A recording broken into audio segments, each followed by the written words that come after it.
84972. Hello, football fans, and welcome to this broadcast of Lamar Viking Varsity Football Special Edition. It's playoff time. The bi-district round is here. It's been since 2019 that the Vikings have been in the playoffs, and we are at Ranger Stadium, the Rangers of Jesuit High School Stadium in Dallas, Texas. I'm Bill Frawley, our spotter tonight. Brent White, he'll be adding in a lot of good information. He always does. And doing the color commentary, Richie Sherrod. Richie, how are you tonight? Wonderful. It is great to be playing some playoff football. The weather is fantastic. There's pretty good crowd forming for both sides, and looks like a great night for some football. Definitely so. You know, traffic wasn't that bad getting over here. You drove up from your teaching gig in Mansfield. Yes. Brent and I drove over from my house in North Arlington. Speaking of North Arlington, our executive producer, Jay Ryan, is in the bunker at an undisclosed location in North Arlington, so he is helping us out with technology as always. But the drive wasn't as bad as I thought it would be coming over here. No, really not bad at all. And, you know, the toll roads take away some of that extra time, so that was nice. We did toll-free all the way, too, by the way. Just okay. Not trying to one-up you, but yeah, anyway. Really, it wasn't bad at all. Bill, I've never been here. This is my first time to be at this stadium, and so I wasn't exactly sure where I was going. And so, no, it wasn't too bad. Beautiful facility. The campus is just immaculate, and no pun intended. I've never been to this football stadium, but I've done some playoff baseball games next door at their baseball stadium, which is also a wonderful facility. And by the way, I just want to give a shout-out. Brian Henry, the sports information director for Jesuit High School, incredible hospitality. He immediately got us set up with press passes, media parking spots, the whole 9 yards, a spot in this booth. So we are getting ready for the kickoff. Looks like 72. Bill, we're looking for some of the captains. Looks like there's a few different captains. Bill, you want to do? You got the. I've got Jesuits. Okay, and I'll get you the Lamar guys. The captains for Jesuit tonight: number 3, Tanner Krug; number 4, Cade Kirby; number 9, Beck Berry; and number 72, Luke Cutler. Yeah, and for the Vikings tonight, it's going to be number 3, Shahariam Thurston. Number 7, that's Jaden Shaw, your starting quarterback. Number 73, that's Jacaden Williams. I don't remember him being a captain before. Nice of him to get the opportunity tonight. And then big 95, that's Marquise Rice, the big defensive tackle for the Vikings. Both sets of team captains are out at midfield with the officials. For the coin toss, we will give you the play-by-play of that as we see it happening. Now, Bill, for playoffs, I'm assuming they do the same thing, right? That those coin flips are done behind the scenes? Yes. There is the coin toss. The coin hits the turf. Looks like Lamar has won the toss. The official's talking to him first. Yep, Lamar won the toss. They're going to defer their option to the second half, which I'm going to go out on a limb and guess Jesuit's going to take the opening kickoff in the first half. The Jesuit will be defending the north end zone. Lamar, and they will be receiving. Lamar will be kicking and defending the south end zone. Well, I'm looking for a flag to see what kind of wind we may have, and I'm not. Look at the little flaglets up on the top of the goalpost. It looks like a southerly wind coming out of the south, and there's not a flag on the flagpole at the north end zone. No, I don't see it. Maybe it's off to the side a little bit. We just don't see it, but I don't see one. But a slight to moderate southerly wind, it looks like, according to the little flaglets, I'll call them, on the goalpost. They look like big flag football flags, and everyone's seen that kind of stuff before. Yeah. Well, the Vikings get here. They are the second-place team in the 6A Division II small school, Bowie being the higher-ranked, if you will, Division II of 6A. And they are hosting, I believe, over at Choctaw Stadium tonight. Berkner, did you say before? And I think that's right, yeah. Jesuit being the higher ranked of the Division II 6A, they get the home field advantage and we are at Ranger Stadium for them. Both teams have rushed out on the field through their inflatables. We do not have a video board here, and we do not have permission to show the football action on the field. So we will paint the best picture we can, and we do have a camera trained on the scoreboard. We'll keep that updated as well, but at least there's the video for that. Now the players are facing the north, and so I'm assuming there's a flag somewhere over that direction. At least there should be. There must be. I'll be a lemming and look that direction. First they're doing invocation. We're going to turn down our mics and we'll be back.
All right, we have just had the invocation and the national anthem performed by the Jesuit High School Ranger Band. Interesting thing, the playoff roster always gets expanded. I know it does for Lamar. Not sure what happened for Jesuit or not. A lot of players from JV and a few freshmen get moved up. Yes. Brent and I were talking on the way over here last week against Grand Prairie High School in the fourth quarter.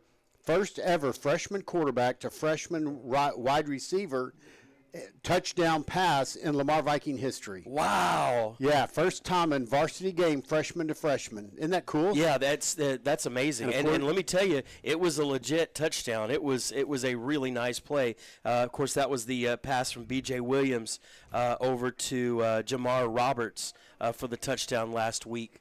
Yeah, they're obviously both on the updated or expanded playoff roster. Bill, there was something that really struck me, and that was the Vikings' record this year on the road is 3-1. Unofficially, But I will tell you, the way the season has shaped without being able to play at Cravens Field, it's like they've played a road game every week. And so, getting on a bus and traveling somewhere is no different than what they've done all year long. And so, while it might be playoffs, I think they're ready for the task. 81 okay. Deep for the Rangers on the opening kickoff here. Number 1, Harlan Buechler. Number 5, Andres Van. And number 81, Corson Lindley. And the ball is up in the air. We are underway. The kick goes toward the close sideline, goes in and out of the end zone for a touchback. Ball come out to the 25-yard line, 1st and 10 for the Rangers. There's an adrenaline kick right there. Bounces at about the, 3 or 4 yard line and into the end zone. Yes, sir. And it's going to be so interesting saying the Rangers because it makes me think of obviously the Texas Rangers. Yes. But, of course, we, the Lamar Vikings, playing the Jesuit Catholic Preparatory School Rangers. The Rangers come out on offense first. 2 receivers wide to the right, 1 to the left. 2 in the backfield with the quarterback that looks to be number 9, Beck Berry. Here's the snap. Berry shows a fake handoff, throws over the middle deep. And it is caught by number 1, Harlan Buechler. I think, was that number 3 or number 13? Mariko Harris was there. Mariko Harris was there in coverage. Thought he got a hand on the ball. But and they are running quick offense. It's a 1st and 10 at the Lamar 33. Here's a snap already. Zone read, handoff to number 7. Comes to this side across the 30. Drags some guys down inside the 25 to about the 23. That's going to be Shane Parker on that handoff. Mariko Harris and Zion Johnson were both in there for the tackle. Yeah, hurry up offense here for the Rangers. Yes, another first down, it looks like. 1st and 10 at the 23-yard line, so they got exactly 10 yards. Come out with 2 receivers to the right, 1 to the left, again 2 in the backfield with the quarterback. Here's the snap. Handoff to number 20, goes straight up the middle, big hole. He is finally taken down inside the 10-yard line. Number 13 on the tackle. Mariko Harris in on another tackle there, but not before they get a big chunky yardage. That was Ty Dabu on that carry. This time it goes to number 7, Shane Parker, and just like that, with less than a minute off the clock in the first quarter, the Rangers have a touchdown with a 6-0 lead, waiting for the point after. Well, wow, that long, deep pass and then running it up the middle for that last 23-yard play. Yeah, number 17. That's that is Talon Martinez, and Talon Martinez.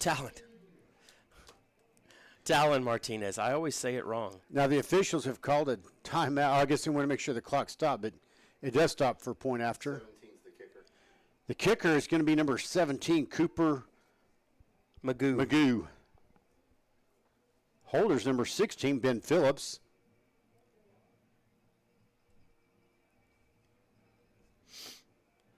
They're waiting for things to get set up somehow on the field. All right, looks like everyone's in position for this point after attempt. Here's the snap, the hold. Kick is up, and Mr. Magoo puts it between the uprights, and the Jesuit Rangers have a quick and early 7-0 lead. Well, Bill, football is such a game of inches. Mariko Harris was actually in really good position on that opening throw. I think all of us were hoping that he was going to knock that ball away. And, or even pick it, maybe. Yeah, would have been nice. But the receiver able to get his hands on it and turn upfield. Yeah. I want to say one more time while we have the chance. I thought it was 41. No, that 81 maybe. The Rangers have provided wonderful hospitality for us over here. Beautiful broadcast booth, parking, some food spread out in a hospitality suite. Yeah, they've been really nice. Looks like deep for the Vikings is going to be number 13, Mariko Harris. And is that Richmond over here on the near side? Can't tell if that's a 1 or a 4. It's a 4, it looks like. Yeah, so is Richmond. Kamorian Richmond. And 17, Magoo, will be doing the kicking. The kick is up, goes straight down the field. That is going to hit at the 1 yard line and then rolls into the end zone for the touchback. So the Vikings will have their turn on offense, 1st and 10 at their own 25-yard line. Well, quick strike offense there by the Rangers, and maybe wakes the Vikings up a little bit. We'll see what the Vikings can do on offense. Statistically speaking, their offense has been really, really good, and when you compare it to the Rangers, looks really superior. So let's see if that big offensive line can bust some holes open for Tyrone Thomas early on. Now, of course, when I say that, Tyrone Thomas comes out wide. All right, empty set in the backfield, 2 receivers to the left, 3 to the right. Now Tyrone Thomas goes in motion into the backfield. Pistol formation. Here's the snap. Thomas takes a handoff, goes to his right, tries to string it out, gets about 5 yards, maybe 7, out to the 32-yard line. It looks like where they're going to mark it. And number 90 makes the stop for the Rangers. That's going to be Cole Johnson. Yeah, put Thomas in motion there to see, are they going to run a man? Do they have a single guy covering him? And they did on that play. Just shy of the 33-yard line. 2nd down and a long 3. 3 receivers to the left, 1 to the right. Thomas in the backfield takes a handoff, tries to find a gap over to the right side. He is stopped at the line of scrimmage. Let's see if they mark him almost a half a yard. He's going to be right at the 33-yard line. So a gain of about 1.5 feet, and this will be 3rd down and a regular 3. Number 8 makes the tackle. That's going to be Gabriel James, among others. 1 receiver to the left, 2 to the right for the Vikings. 1 in the backfield. That's Thomas. Just offset from Jaden Shaw, the quarterback. Here's the snap.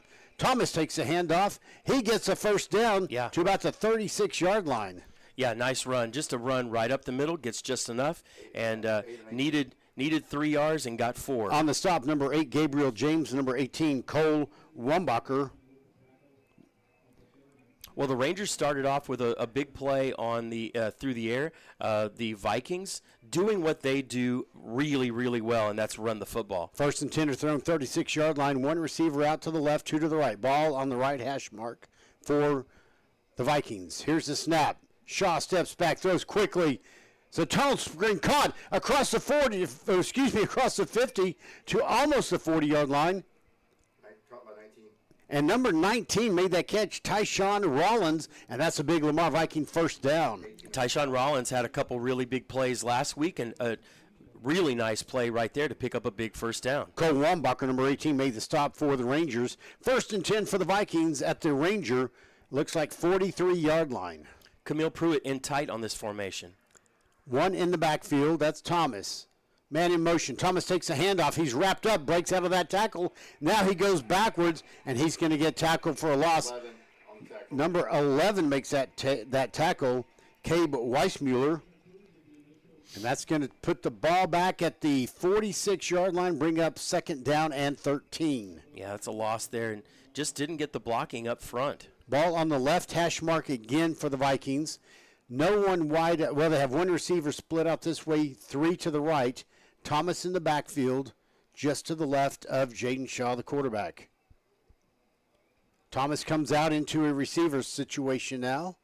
Empty set. Shaw steps back. He's got a little pressure. Throws downfield. Camille Pruitt is there. He catches it on the high. He dropped it. Just as soon as I said he catches it, the referee made the incomplete. He dropped it.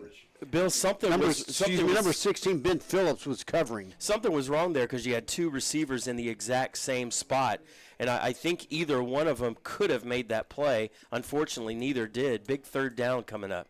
3rd down and 3 for the Vikings at the Ranger 46-yard line. Camille Pruitt, who was the intended receiver, the closest receiver there, dropped it, got it knocked out of his hands. He is split out to the left with a slot receiver. 2 to the right. Here's the snap. Shaw steps back, throws to this sideline. It's caught by Pruitt. He is going to be inside the 40-yard line. That's not going to be enough for a 1st down. No, you've got a big 4th down. It's 4th down and about 6, I'm looking. Number 5, Andres Van, made the stop. Offense is staying on the field. It's 4th down and about 5 from the 38-yard line. So a full 5 yards to go. 2 receivers out to the left for the Vikings, 1 to the right. Thomas in the backfield. Bill, last just week, offset from Jaden Shaw, the quarterback. last week when they needed a big play, it was Onan. Here's the snap. Tunnel screen to Camille Pruitt. He's got first down yardage inside the 30-yard line. He gets gang tackled / pushed out of bounds. Mainly number 8. Number 8 was there, probably the primary among others, Gabriel James. Number 16 also walking out of that mess, Ben Phillips. 1st and 10. That's a very successful 4th down conversion for the Vikings.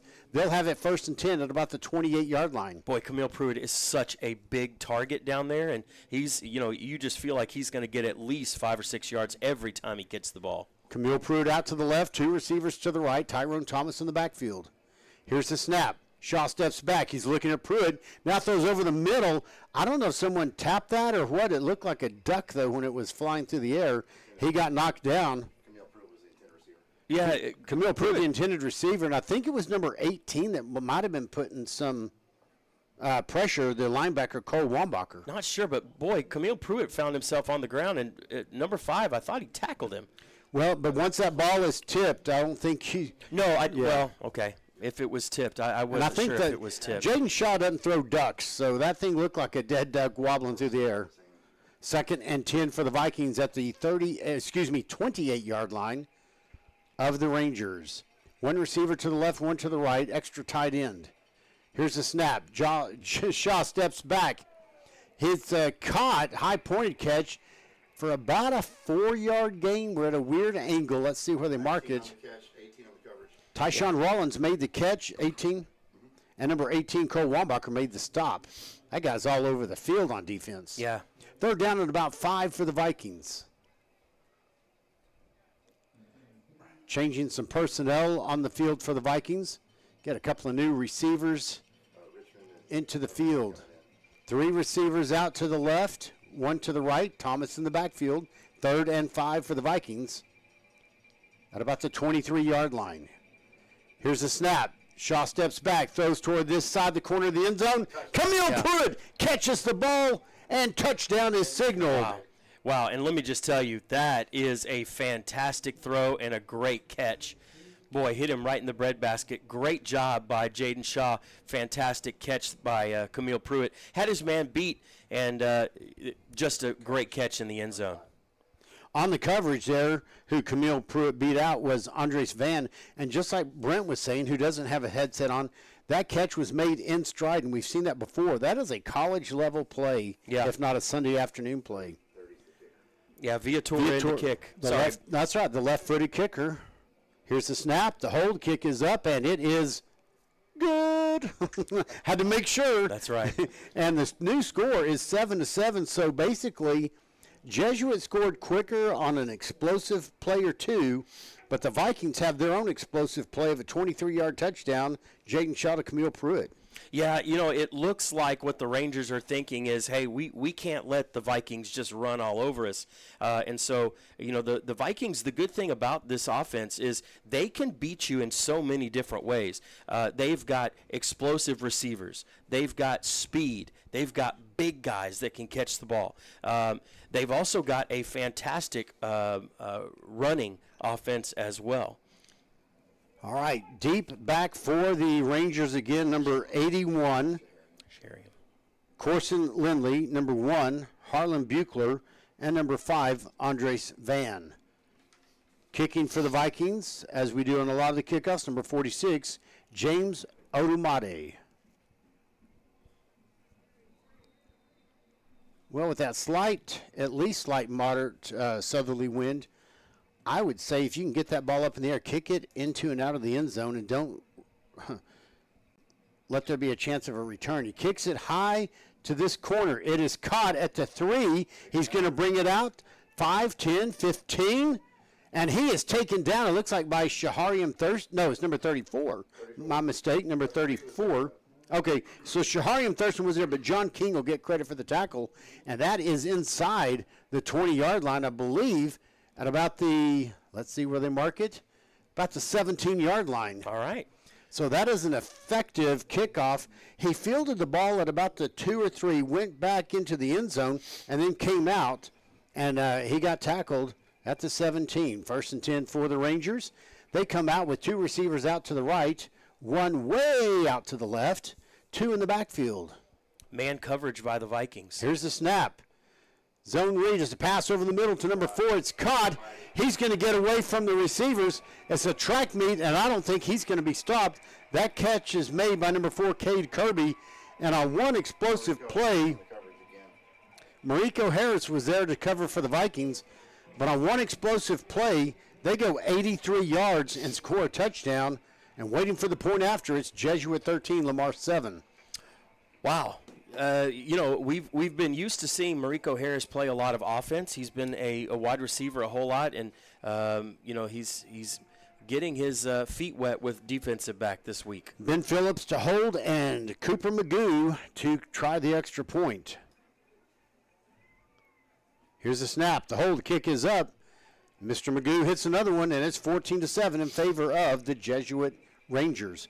Wow, this could be a very interesting night.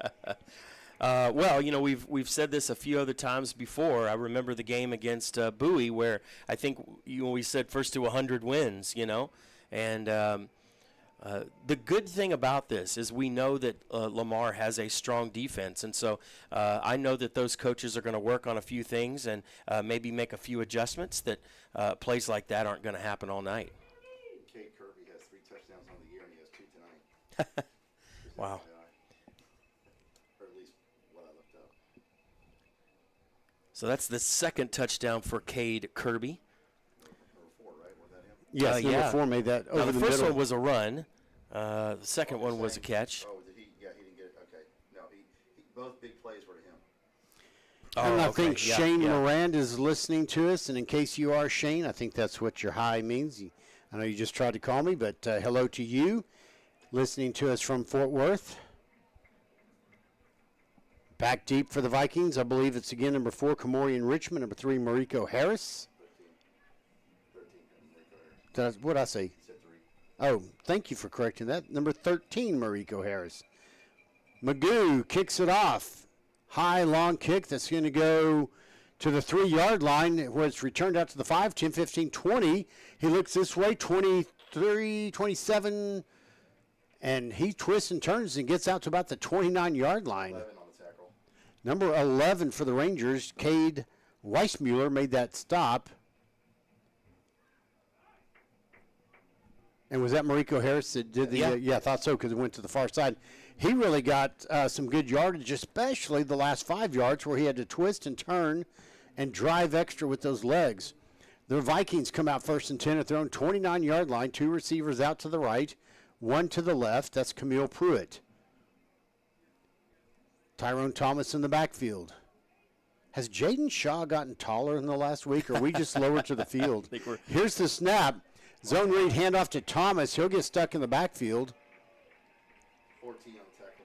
Number 14, Joe Norman, makes the stop for the Rangers. Yeah, Norman, the linebacker, just filled in a gap right there and found himself face-to-face with Tyrone Thomas. 1 yard loss puts the ball back at the 28-yard line, 2nd down and 11.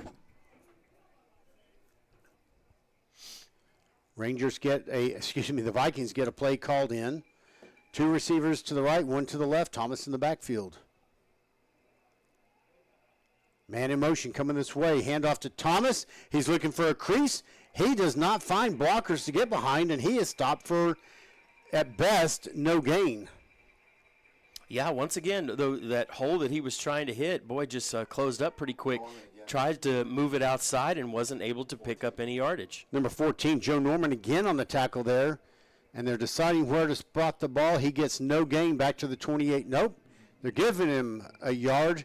1 yard gain brings up 3rd and 10. Yeah, so up to the original line of scrimmage. I think that's fair. He really did get that far and was pushed backwards on the hit. 2 receivers out to the right, 2 to the left now. The ball on the far left hash mark. Empty set in the backfield. Man in motion to the far side. Jaden Shaw rolls to his right, looks for a receiver, throws his caught for a 1st down. Kenneth Onan, number 16, makes that catch and gets a few extra yards after the catch is made, and that's a 1st and 10 for the Vikings on a big 3rd down. Number 24 on the coverage, Jack Bourret. Bill, he has been so money the last couple weeks. Onan has been there when they've needed some big yardage. He's been able to pick it up. 3-sport athlete, baseball, golf, and football. Wow. First and 10 for the Vikings at their own 43-yard line, and that last first down cannot be overstated as it was 3rd and 10. 3 receivers out to the left, 2 to the right, but Thomas comes out of a slot into the running back position. He'll take a handoff, goes to the right side. He's got room. He's got 5 yards, 10 yards. He'll have a first down and maybe an extra yard onto that. And the chains move as the Vikings are now at the 47-yard line. Number 11, Cade Weissmuller, makes the stop for the Rangers. First and 10 Vikings. Really patient run right there. Went up to the line, wasn't there, pushed it outside and got good yardage. 3 receivers to the left, 1 to the right. Thomas in the backfield. Here's the snap. Jaden Shaw, tunnel screen to Kamoyan Richmond. He's got big yardage out to the 40. Let's see where they mark it. We're so low to the field, it's hard to see sometimes. Number 11 again there. Cade Weissmuller on the stop. Trips him up.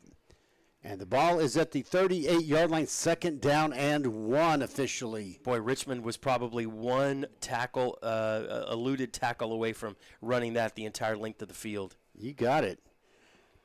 Empty set for the Vikings. 3 receivers to the right, 2 to the left. Ball on the left hash mark. Here's a snap. Shaw steps back, looks to, and there's going to be a flag. I think our slot receiver on this side jumped a little bit early. That may have been Richmond again. No, it's Tyrone Thomas who lined up in the slot position. Bill, I saw him move. I didn't think he moved early. I thought he did. Oh, did you? Yeah, okay. I was ready for the flag to be thrown in it, and they did. So I think that was a good call. Now 3 receivers out to the right, 1 to the left. Thomas comes back into the running back position. I don't think that's punitive for jumping too early, but ball again on the left hash mark. 2nd down and 6. Shaw steps back, throws immediately toward the far sideline. The first receiver misses, but then Mariko Harris catches it. Isn't that 13? No. Is that 19? I think that's Rollins. I'm sorry, again. it's number 19, Tyshawn Rollins. 8 on the tackle. And number 8 is going to make the tackle, Gabriel James. 19. But the first guy to think about catching it, it went right through his arms or hands into Tyshawn Rollins. Big first down and 10 for the Vikings. Yeah, the ball went right over Richmond and into the loving arms of Rollins there. He cradled that ball. He did, and made one nice move and picks up another big first down for the Vikings. First and 10 at the 27-yard line for the Vikings in Ranger territory. Ball on the right hash mark this time. 1 receiver left, 1 right.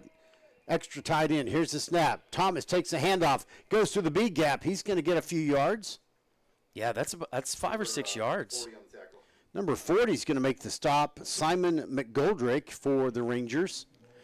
First Bill, time we've called his name, yes. Interesting. You've got Camille Pruitt down here, and by the way, recently is going said that he TCU? was going to be a TCU, a Horned Frog. Yeah.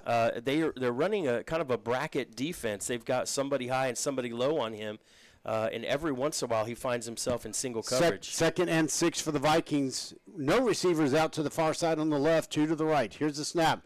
Shaw steps back. He goes on a bootleg to the left. Then he tries to go up field, breaks 1 tackle, then a little ankle biter holds on to him. Number 14, Joe Norman, would not let go. And if he got anything, it might be a yard, but he might have just got back to the line of scrimmage. Looks like it's going to be 3rd down and about 7. I think that was a design run the whole time, don't you? I don't know. It might have been, but he sure didn't have blockers. Here, and he busted play. Okay. Busted play, you said, yeah. Pruitt, it was a screen, and he had no second. Oh, 2 okay. receivers to the left, 2 to the right. Thomas in the backfield. Big 3rd down and 6 or so here, maybe 7 actually. Here's a snap. Shaw steps back. He's got some pressure. He is hit as he throws the ball. And he did not have much protection. I'm trying to get the number of that guy that hit him. Tanner Krug. Number 94. Yes. Looks like Parker Sherman, I think, is the one that hit him as he threw the ball. Brings up 4th down and a long 6.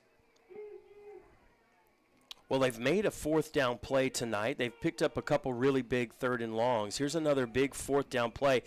This is deep in Ranger territory. Still 1:40 to go in the first quarter. At about the 23-yard line, as you were saying. No receivers wide left, 1 short to the right. That's Rollins. He'll come in motion. It's a fake handoff bootleg. It is a caught pass for a first down and more, and that's going to be a touchdown for the Vikings. Is that Richmond? Can't tell. His jersey's up. Yeah, I think that's number 4. I think that's Kamorian Richmond. Kamorian Richmond makes that catch What a play. on Nice. 4th and 6 or 7. Yeah. 6, 7. Wonderful, wonderful job. Fakes the handoff, rolls out. You have Jaden Shaw. Of course, you know he is such a good athlete with the possibility of him running. Now there is a flag on the play.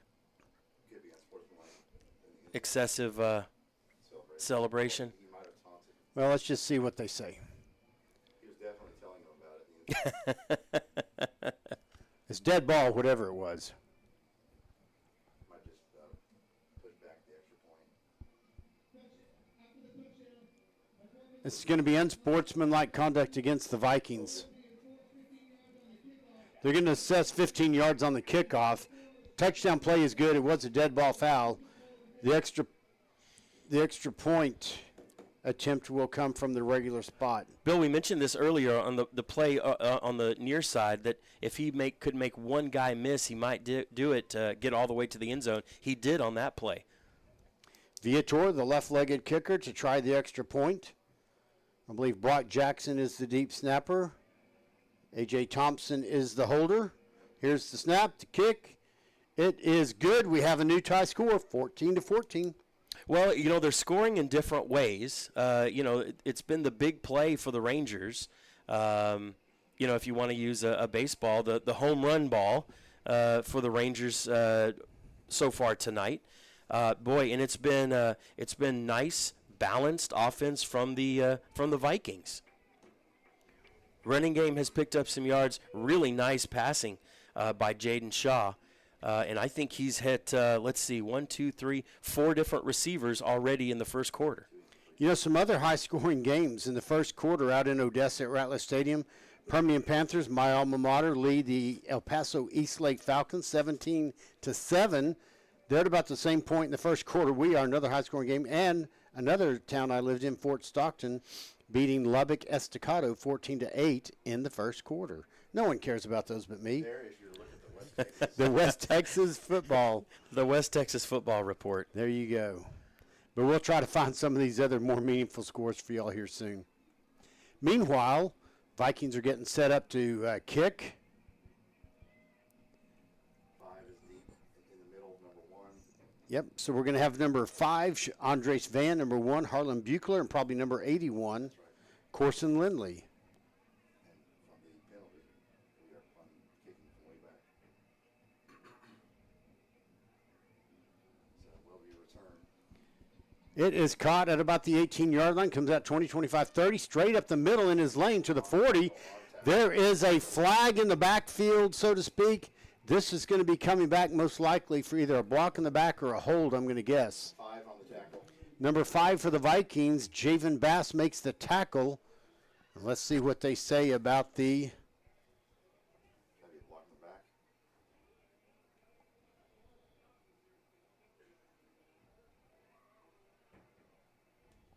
Coming back. That negates our penalty. Partially.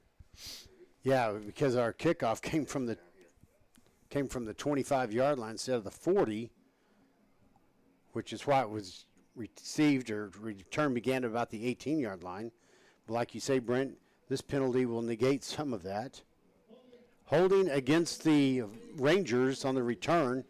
They're marking that off from the 42-yard line, it looks like. The flag was originally thrown a lot further back than that, but then the official came up and moved the flag up to show where the spot of the foul was. It'll be 1st and 10 for the Rangers at their own 26-yard line. So, yeah, just about 15 yards moves everything equally, Brent. One receiver right, one left, and 2 in the backfield. Here's the snap. It's a zone read, handoff to number 7. He is going to break 1 or 2 tackles, gets across midfield to the 30, 25. Mariko Harris brings him down inside the 5. Did not give up on that play, but holy cow, on 1st and 10 at the 26. Now, with 1 minute and 8 seconds to go in the first quarter, the Rangers are set up first and goal at about the 4-yard line. Yeah, just crazy. We haven't seen this sloppy of defense, and a lot of it's arm tackling. Here's the snap. Number 20 will take this handoff, and he'll get stopped at about the 2-yard line, where it'll be second and goal. That first play from the 4-yard line. Big Adrian Davis brought him down short of the goal line. Gain of 1, looks like. Number 7 now. He's got it. Big tackle by number 9. I don't think so, I believe. Yeah, fantastic. Yeah, that's Jamarcus Thomas that comes in, chases him down, is able to get the tackle. There's another foul, another penalty here. They're pointing. There's another hold. So this time number 56 for the Rangers will get called for holding. Bill, turn it up, Bill. Oh, thank you. Yeah. Sorry, I turned it down for a moment. Number 56 for the Rangers got called for holding. That's Jackson. I'm going to get this right. Wagaspak. Yes. And that's going to bring up second down and goal from the 13-yard line. Couple big plays by the defense so far for the Vikings. 2 receivers to the right, 1 to the left. Tunnel screen to a running back that comes out into a slot position, number 7. He'll get stopped at about the 12-yard line. Yeah, Marquise. That was Shane Parker. Number 88, Adrian Davis, led the tackle for the Vikings. Yeah, fantastic play. And then number 0, of course, Zion Johnson assisted on that tackle. Yeah, actually. Third and goal from the 12-yard line. Yeah, that's a backward pass there. So technically that is another running play to number 7, to Parker. And the first quarter clock is going to run out also here. The Rangers and Vikings are tied 14 apiece here at the end of the first quarter. What a track meet it has been. Say it again. Yeah, Parker listed as a receiver. Yeah, we're looking. You've got. We were looking at some of the players. I was looking at some of the guys earlier. Britt and I just talking about Shane Parker is mentioned as a wide receiver. They run a little different offense in that they have 2 running backs on almost every play, and so that means one of those receivers that you would normally have out is really in the backfield, and so you can run a whole lot of quick screens. You can also run what we just saw there with kind of a tunnel screen out in the flat. Yeah. It is amazing, even at the high school level, how many different offenses and defenses that you see, how the game has truly evolved over the years to look so much like the college and sometimes even the pro game. And so, yeah, just a little bit of a unique offense. I would say unique in the fact that I don't remember another offense this year that the Vikings have faced where it's been mainly 2 running backs. Sometimes that'll just unique up on you. It does unique up on you. Thanks. All right, so something else that's interesting to see is that 2 running backs in the backfield is pretty unusual. It seems to be now in high school and to some degree college, always just 1. But you pointed that out, Richie, that they are coming out with 2 running backs. And now Call have timeout. Timeout for the Rangers. Wow, they burn a timeout as the quarter was set to begin. They've already flipped the ends of the field, and something didn't look right for them, I guess, on 3rd and goal from the 12-yard line. Yeah, and of course, the good thing is the Vikings were able to see what kind of offensive players they were bringing out there, and the Jesuit coaches must have seen something that they didn't like. Jesuit back out. So after their big explosive play, this series, or set of downs, I should say, started first and goal at the 4, then it was second goal at the 2, then there was a holding penalty, and that has brought us to 3rd and goal at the, and then 1-yard gain or whatever, 3rd and goal at the 12. Let's see if they don't throw it here. Here's the snap. Quarterback steps back. He rolls out to his right. He's looking. He throws it out of bounds, out of the pocket. That's number 9, Beck Berry, who is their starting quarterback tonight. And they're going to bring out the field goal team. That's so huge. That's a big stop for the Vikings. Well, 11 in pursuit of the quarterback. number 11, Angel Cassell, was pressuring and chasing the quarterback out of the pocket. Thank you, Brent, for all these great observations, spotting, and everything you give us. It wouldn't be the same without you. agreed. Agreed. Set to kick off, Mr. Magoo, number 17.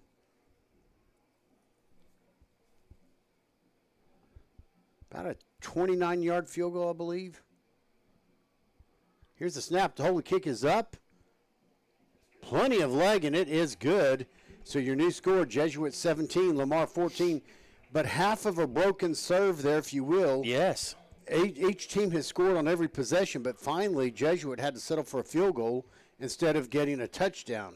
Well, a couple things to look back. Number one, yeah, it was a huge play. I mean, they take off from the 24-yard line that they started at, and they run it all the way down for the 4. Big defensive hold there by the Vikings.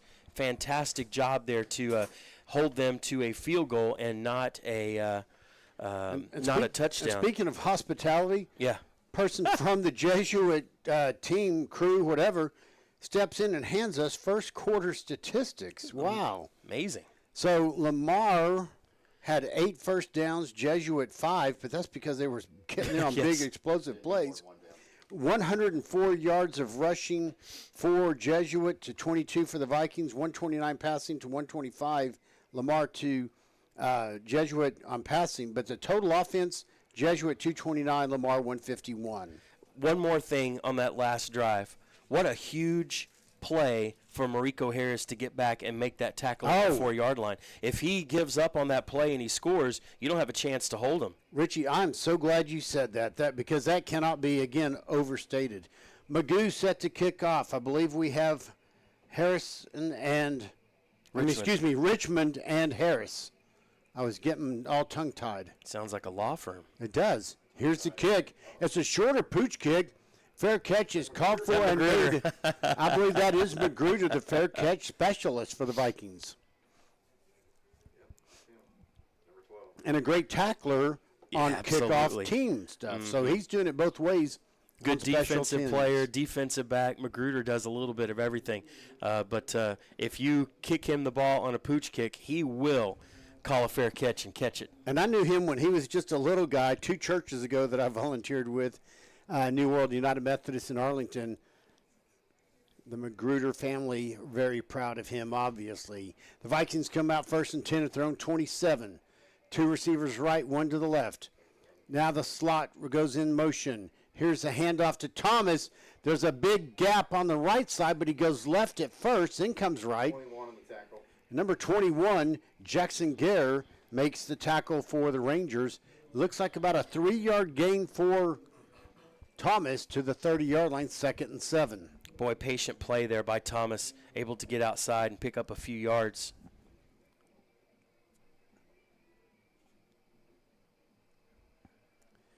Second and 7 for the Vikings. Ball in the middle of the field. Bill, we 1 talked about receiver him. to the right, 2 to the left. Now receiver comes in motion this way. Handoff in the confused traffic of the backfield. Someone trying to punch the ball out of Tyrone Thomas's hand. I think that was number 3 trying to do that. Tanner Krug. Tackle was 3. And Krug did make the tackle. Small. No, he's not small, is he? And maybe a couple of yards. It looks like it's 3rd down and about 5. Bill, I want to point out number 27 over here. That's the freshman. That's Jamar Roberts getting a chance to play early in a playoff game. Good point. Good observation, Richie. 2 receivers to the right, 1 to the left. Here's the snap. Jaden Shaw steps back. He's looking to the left. Oh, it's off the fingertips and hands. Is that number 5? Who is that? 19, Tyshawn Rollins. I cannot get his number to save my life. Just off of his hands. Yeah. Well, the punt team's going to come out for the first time for either team tonight, and the Vikings will be punting on 4th down and about 5 at their own 33-yard line. Corson Lindley, 81, back deep for the Rangers. Here's the snap. A little bit of pressure, but he gets off a high punt. Fair catch is called for and made at the 45-yard line by the Rangers in their own territory. Looks like number 81 made that fair catch and signal and catch, Corson Lindley. So can the Viking defense take back over and do some kind of a stop here since the offensive drive came to a stall quickly? 1 receiver way out to the left. Ball just to the right of the mid-center of the field up and down the north-south line. 2 receivers to the right. Here's the snap.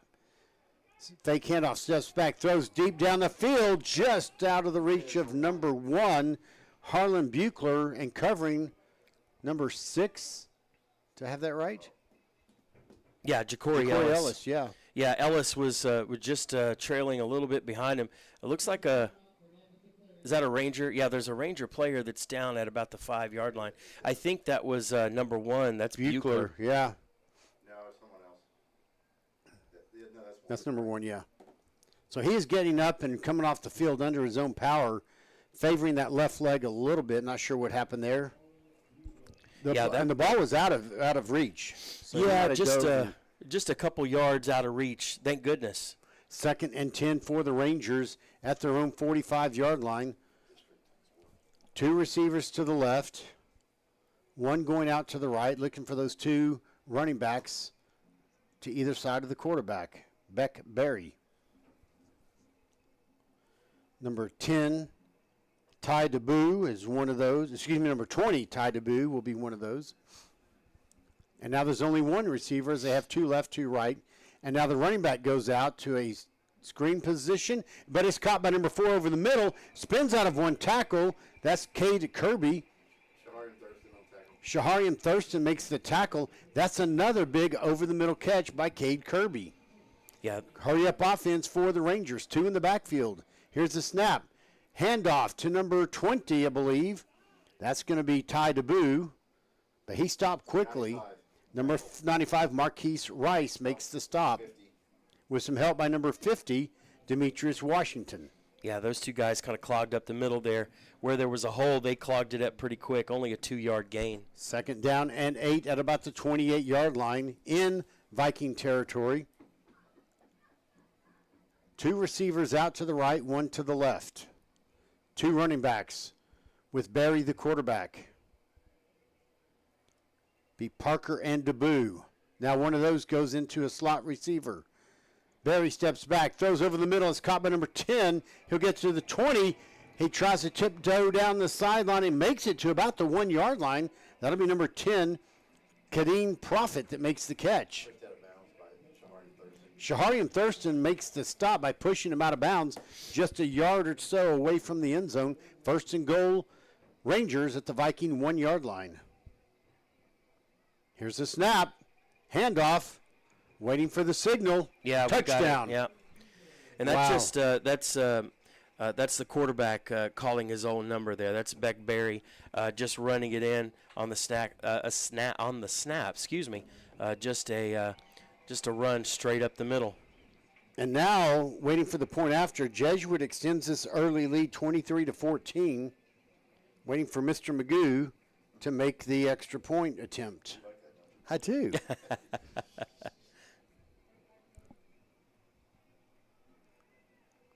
Here's the snap, the hold, the kick is up. It's plenty of leg, it's good. Your new score, Jesuit 24, Lamar 14. Well, the track meet has now flipped around a little bit with the momentum staying with and being extended by the Jesuit Rangers. Yeah, we talked earlier, you're going to have a few defensive stops. I would tell you that the Vikings did have one to keep them at a field goal, but the total stop there by the Rangers looks big right now. For a 10-point lead with 9:14 left to go before halftime. Go ahead. Well, a couple things here. Number 1, remember that the Vikings are going to have the ball first in the second half, and so you'd like to have a score, a hold, and then you'd like to have the ball one more time right when the half ends. And so this is where you need to have some good clock management, and you'd like to have a really nice score of a touchdown here in the next few minutes. And the Vikings have been here before. Sure. This isn't going to throw them completely off yet, only down by 10. Kamorian Richmond and Mariko Harris deep for the Vikings, standing at about their own 10-yard line. Magoo set to kick off. Kick is up, deep, and that goes 5 yards into the end zone and bounces out. The Vikings will start 1st and 10 at their own 25-yard line. Yeah, Bill, they've been in plenty of really big games this year.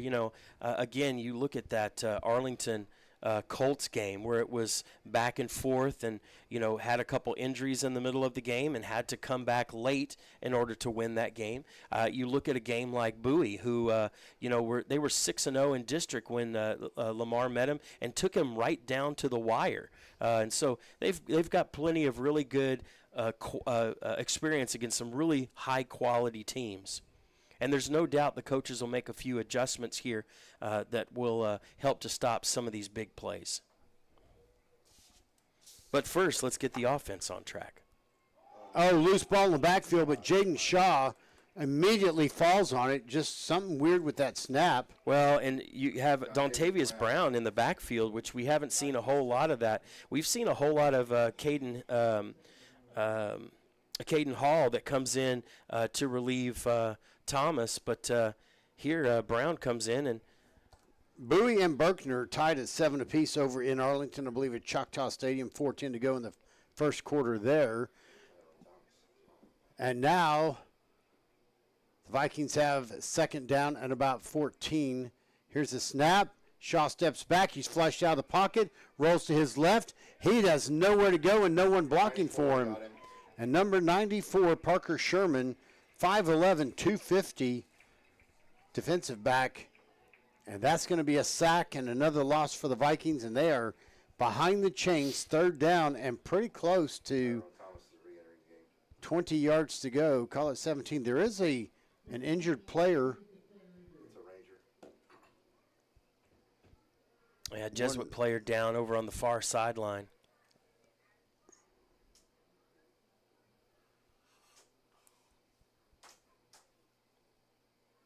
Well, these are one of the plays that you have to be careful. Third down and 18. You don't want to try and do too much. Certainly don't want a turnover down here. Apple or cherry. No. Boy. And you don't want to lose more yardage. No, the safe thing would be to, bring Tyrone Thomas in, call one of your injured players, number 21, Jackson Gare, for the Rangers. After some attention, he is up, walking on his own power, limping, though. Looks like he might be favoring that left leg. Now it's going to be third down and 18 to go for the Vikings at their own 16 or 17-yard line. Yeah, 17, I guess, because they got to get to the 35. They come out with three receivers to the right, one to the left. Tyrone Thomas in the backfield. Pretty good distance to the right of Jaden Shaw, the quarterback. Well, you can run the ball here Here's if you the want snap. Shaw steps back. Bootleg has to go around to his left. Now he's just got to run for it. He drops the ball and goes out of bounds, fortunately, it looks like. Number 8 makes the tackle. He might have knocked that ball loose, Gabriel James. Fortunately for the Vikings, the ball rolled out of bounds, I believe, and they're going to have to punt. So it's better than the Rangers getting the ball deep inside Viking territory. A.J. Thompson comes out to punt on fourth down and 18. Here's a low snap. Oh, he boots it around. That's going to be looks like a scoop and score for the Rangers.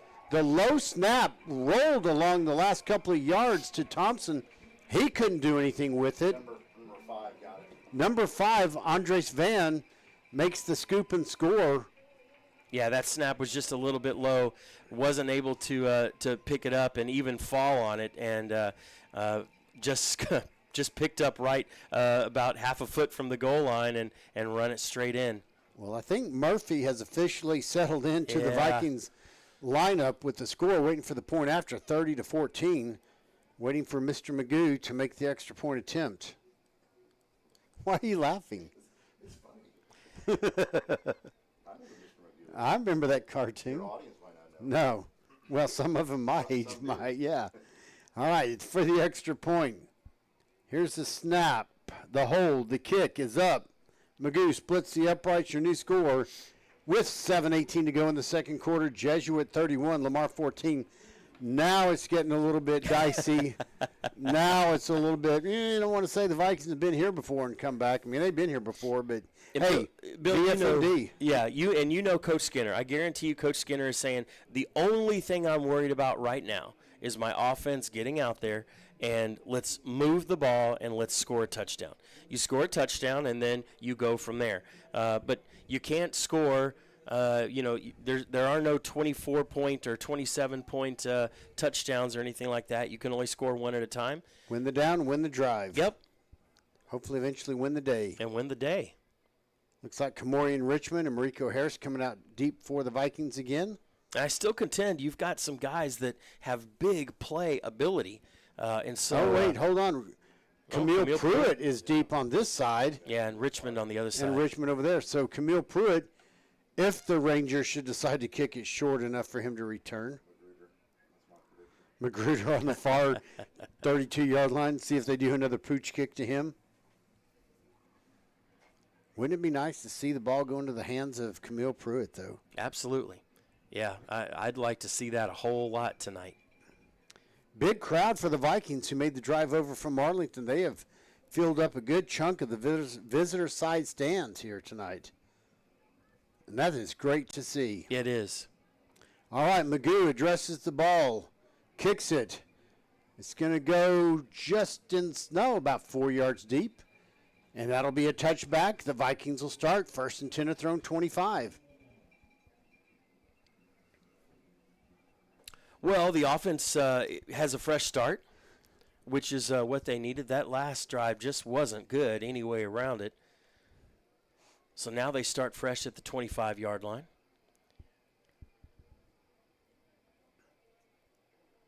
Looking to see who we have out there. Two receivers out to the right, one to the left. Richmond and Rollins over here.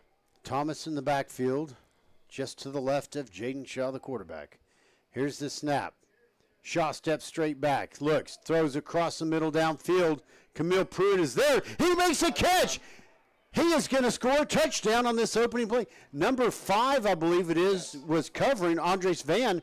He had Camille Pruitt wrapped up, but let go.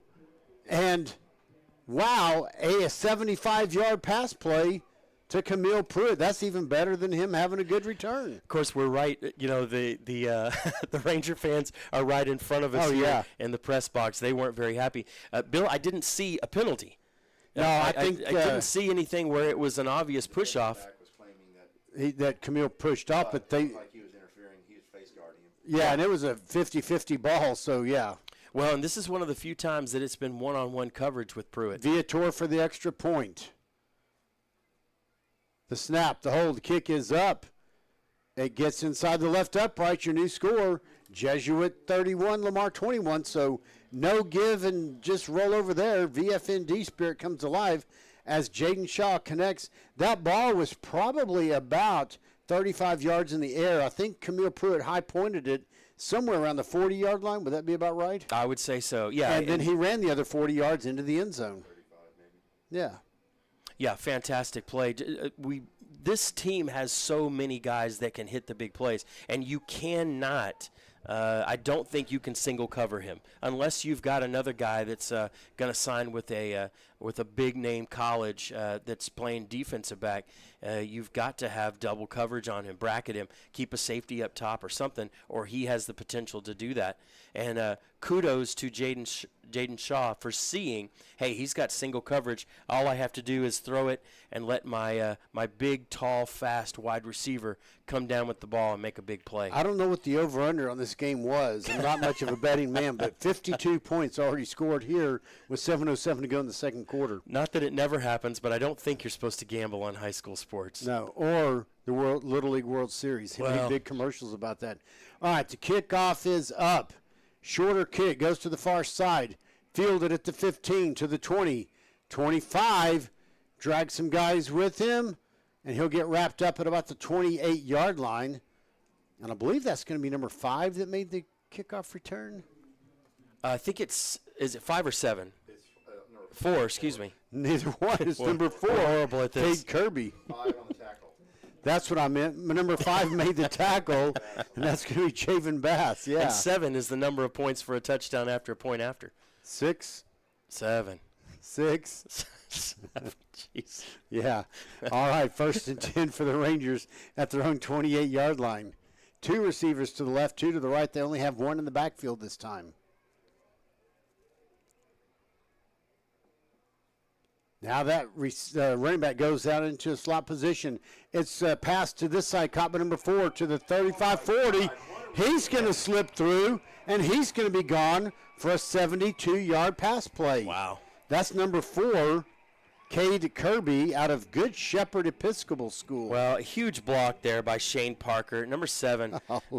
7 just came in there, and I've never been a fan of the little screen passes where you can block downfield. It just, I think it takes away from some of the integrity of the game. But you have guys getting blocked before the ball is even caught and runs it in for a touchdown. What a crazy game this is. Guess who's kicking the extra point, Brent? Mr. Magoo set to try the extra point.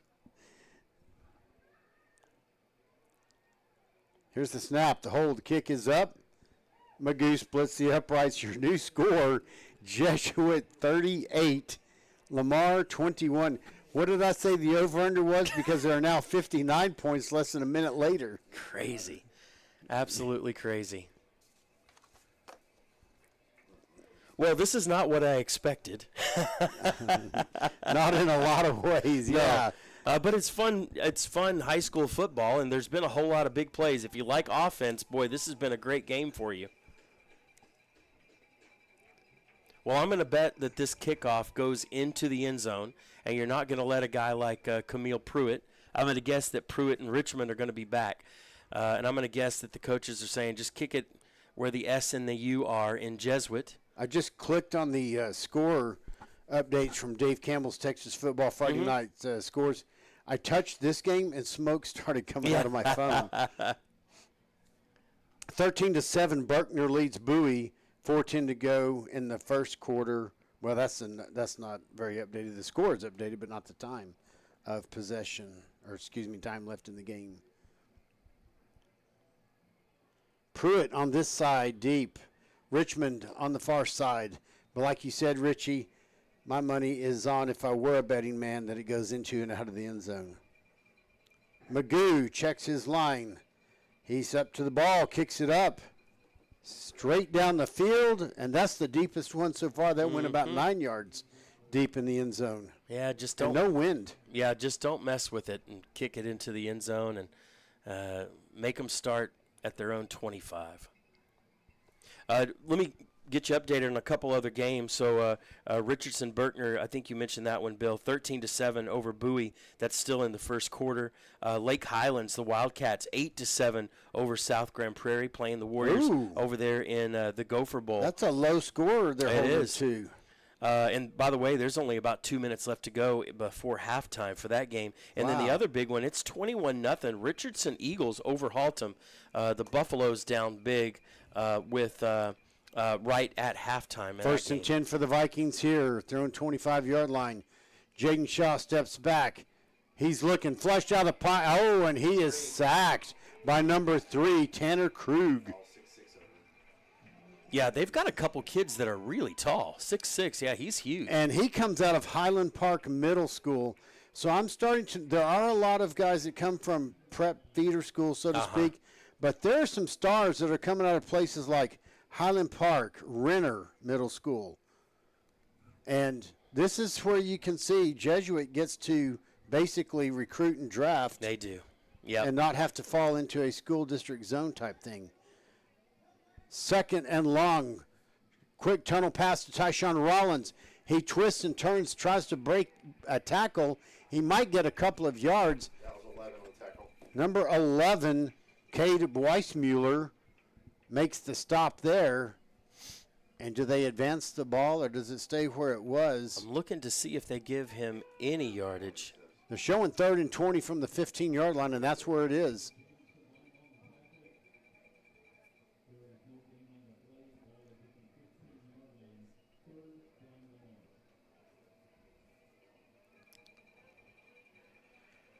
Well, with 3rd and 20, pretty much an empty set. 3 receivers to the left, 2 to the right. Now it is an empty set. Here's the snap. Shaw steps back, throws across the middle. That's got to be That something. has got to be interference. How is that Is nothing? there not a flag thrown? Because no one turned around, and Tyshawn Rollins gets knocked down before the ball gets there. You've got to be kidding me. How does that not get called? I mean, he is literally hit as he's going for the football. The ball lands untouched. Wow. Oh, goodness gracious. What Catholic church does he go to? St. Rita's. Okay, probably so. Holy cow. Well, Boy. now A.J. Thompson going to take this hopefully good snap back at his own goal line. Yeah, 4th and call Uber for the Vikings. Bill 81 Corson Lindley is the punt returner. He's on the There's the snap. The kick goes almost straight up in the air to a certain degree. Bounces at the 40-something yard line inside Viking territory. Goes out of bounds at about the 43 or 44, where the Rangers will take over with excellent field position, 1st and 10. That's about as good as you could have right there. Pretty good kick. Boy, I'm still shocked that there's am too. nothing that was called on that. You can't call holding because there wasn't a hold, but you literally just had somebody that ran into the receiver. One, if not 2 of them. Wow, that's shocking to me. Well, the defense has to step up right here. You've got 5 minutes left to go before the half. You really don't want to give up another score. 1st and 10 for the Rangers. Handoff up the middle. Number 20, I believe, Ty DeBoo. He'll get about 4 yards to the 40-yard line. 2nd down and 6. Number 38 for the Vikings makes that tackle, Deshaun Robinson. 4:48 to go in the 2nd quarter. Here's a snap again. Barry rolls to his right. Pass is complete to number 20, Ty DeBoo. Nice job by Zion Johnson. Zion Johnson made the initial hit there, brought him down, and kept him from reaching out for the 1st down. And number 38, Deshaun Robinson, helped finish off that tackle. 3rd down and about 2, a long 2. You've got to think that this is 2 down, so big play here for the Vikings. Twin receivers to the left, 1 to the right. 1 in the backfield. That's their number 20, Ty DeBoo. He's made some running plays. He's made some receiving plays tonight for the Rangers. 7 on the play clock, the snap. Number 7 comes around, takes the handoff. He's not going to get the 1st down. It's going to be 4th and 2. Boy, did he lose a yard on that? Shane Parker might have lost at least part of a yard. Magruder and 12 and 11 on the tackle. Magruder and Cassell on the tackle for the Vikings. Big stop there. Now let's see if they go for it in 4th and about 2.5. Yeah, that was just a sweep play there by Parker, and he gets right beyond the offensive line, but not much more. Great play by Magruder and by Cassell to bring him down before the marker. 1 receiver to the left, 2 to the right. 2 in the backfield. Now a new play being called in from the sideline. 5 seconds on the play clock. Yeah, they're And a gonna have timeout to is call a timeout. called by the Rangers. You know, you won't. They're bringing their punter in. Or is a kicker? They're going to try and kick a long field goal? Got a big leg. I don't know if they were trying to get Lamar to jump off sides and that was all set up, but because they came up to the line of scrimmage very abruptly with only about 5 or 7 seconds on the play clock. Would and you say then 6 or 7 seconds? 6, 7, something like Okay. that, 8, 9, whatever. Yeah, good one. So either way, the Rangers, not like it's going to matter or cost them a lot, but do call their 2nd timeout of the half. Well, this would be let's see, you're snapping from the 35? That's a 36. 54-yard field goal? Yeah, no. They're bringing the field goal team back over to the sideline. Yeah. 4th down and 2. Coming out with 2 receivers left, 1 to the right, 2 in the backfield. Parker and DeBoo. Barry, the quarterback, takes a snap. Zone reads, flips a little pass to number 7, Parker. He'll have the 1st down and quite a bit more. Taken out of bounds by Shahariam Thurston.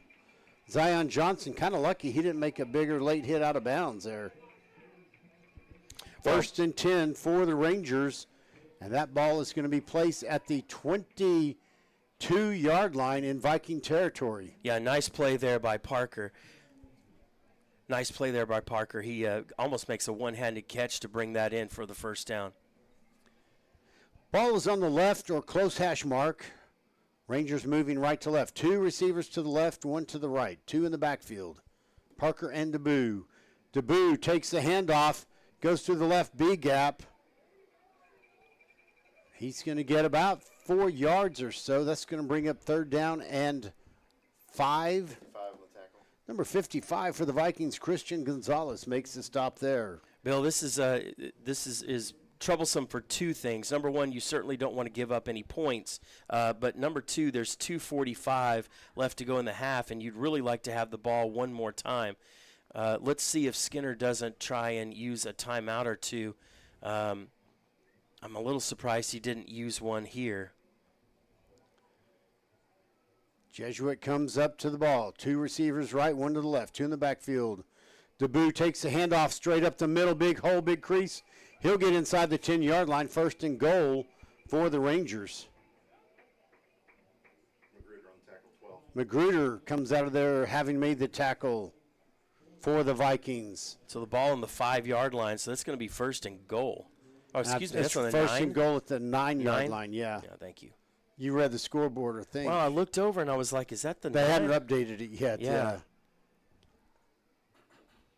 Never trust Now the a scoreboard. timeout is called. Oh, 2-minute timeout, yep.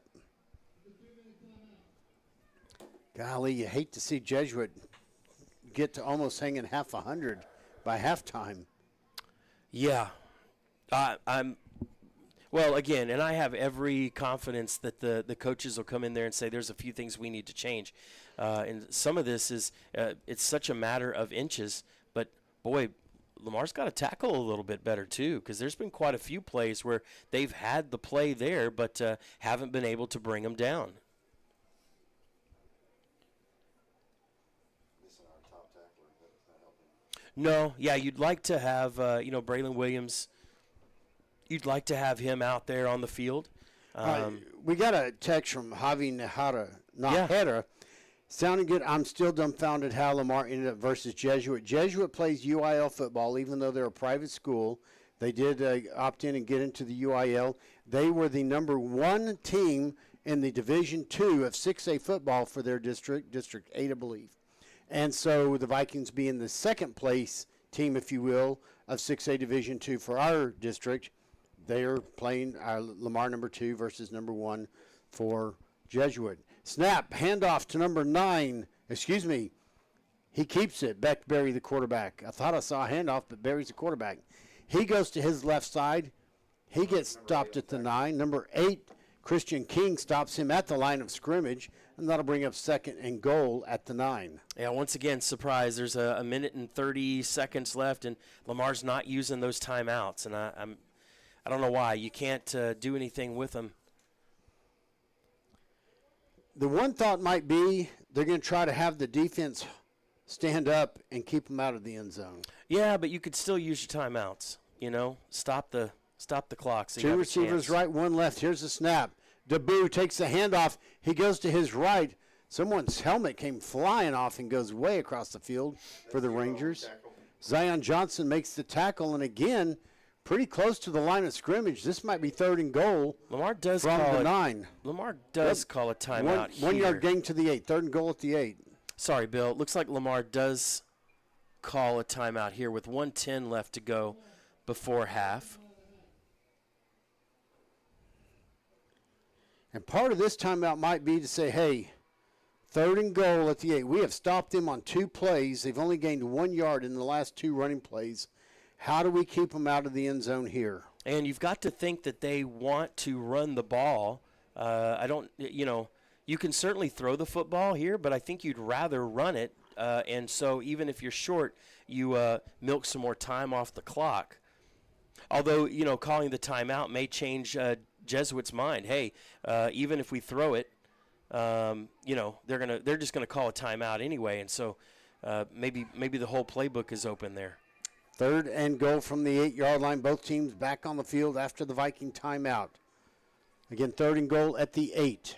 How about a turnover? 2 receivers to the left, 2 to the right, 1 in the backfield this time. That's Deboo. Barry turns and gets a new play called in from the sideline. Lots of time on the play clock, 14 seconds. New play is ready. Deboo goes in motion out. Barry takes the ball on his own and goes in untouched. There is a flag thrown in the backfield. Let's see what this is called here. This is big because this would negate a touchdown. That's holding against, it's holding against the Rangers. Marquise Rice for the Vikings goes limping off the field, favoring, it looks like his left. I believe number 55, and that's the second time I think he might have been called. No, 56 was before. Thomas Andrews, offensive lineman, senior, is called for the hold. Yeah, he kind of jumped the entire way over there to the sideline. That's a big guy to be jumping like that. So now with 1:04 to go, 3rd and goal from should be about the 13. Excuse me, 18. I'm 5 yards off. Gracious. A new play being called in again by the Rangers sideline. Barry takes a snap, steps back, throws to this side. It's caught by number 4, who makes a motion to go into the middle of the field. He'll get stopped way short of the goal line. It'll bring up 4th and goal. Shahariam Thurston will get credit for that stop, a big, important stop. And number 4, Cade Kirby, made that catch. And that'll bring up 4th and goal from the 14. Lamar calls another timeout. And they're going to put 55 seconds showing on the game clock at the request of the officials. 4th and goal from the 12-yard line. Yeah, it so looks at like they're 17, this will be a 29-yarder. Yeah, it looks like they're going to bring the field goal kicker in again. And again, this is another really big defensive stand by Lamar. Well, yeah, you add up the 4 points that didn't get scored because it was a field goal last time. If that happens here, hey, that's 8 points not on the scoreboard. 29-yard field goal attempt coming up from Mr. Magoo. Ball is placed on the left hash mark. Magoo, a right-footed kicker.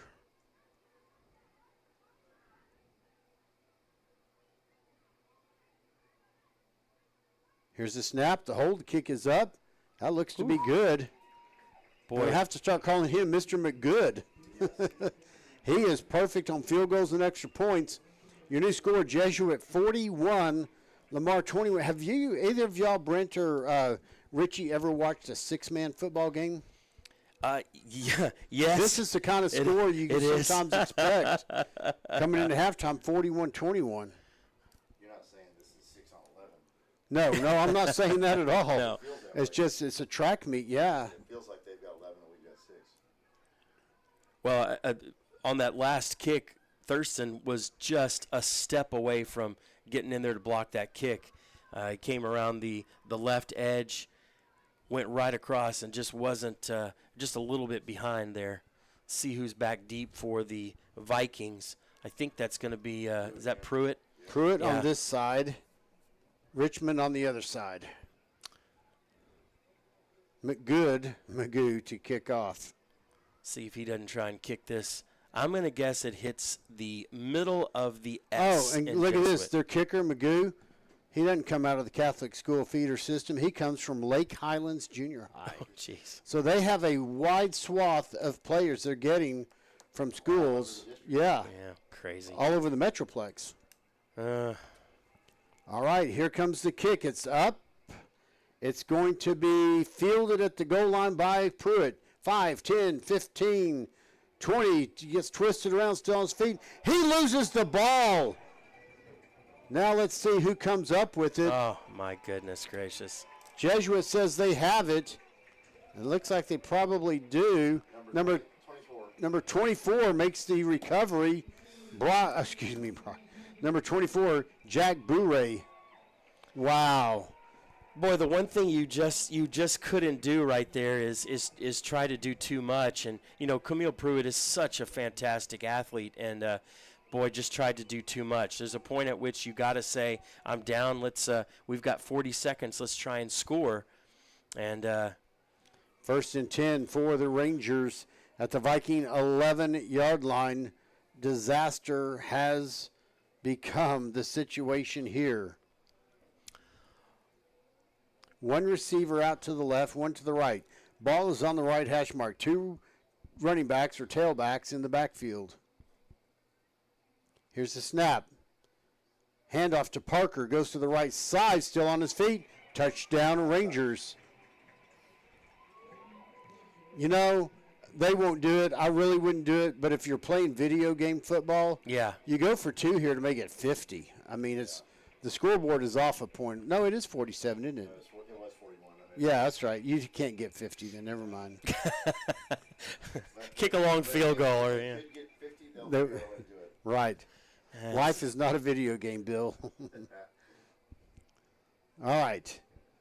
Magoo to attempt another extra point.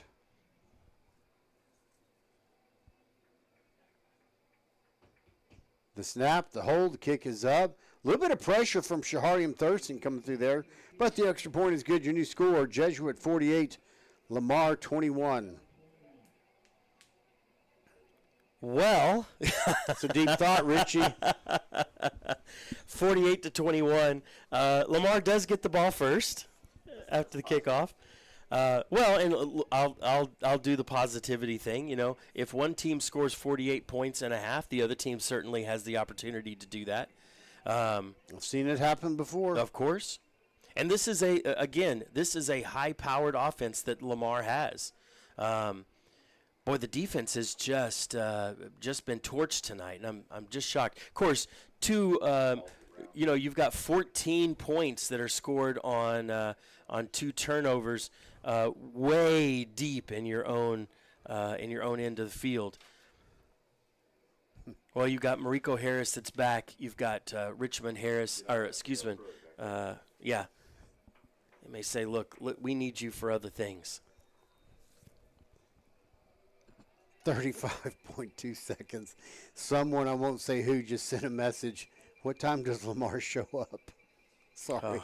It is funny, though. We didn't show up in time for the game. Or something like that. Here's the kickoff.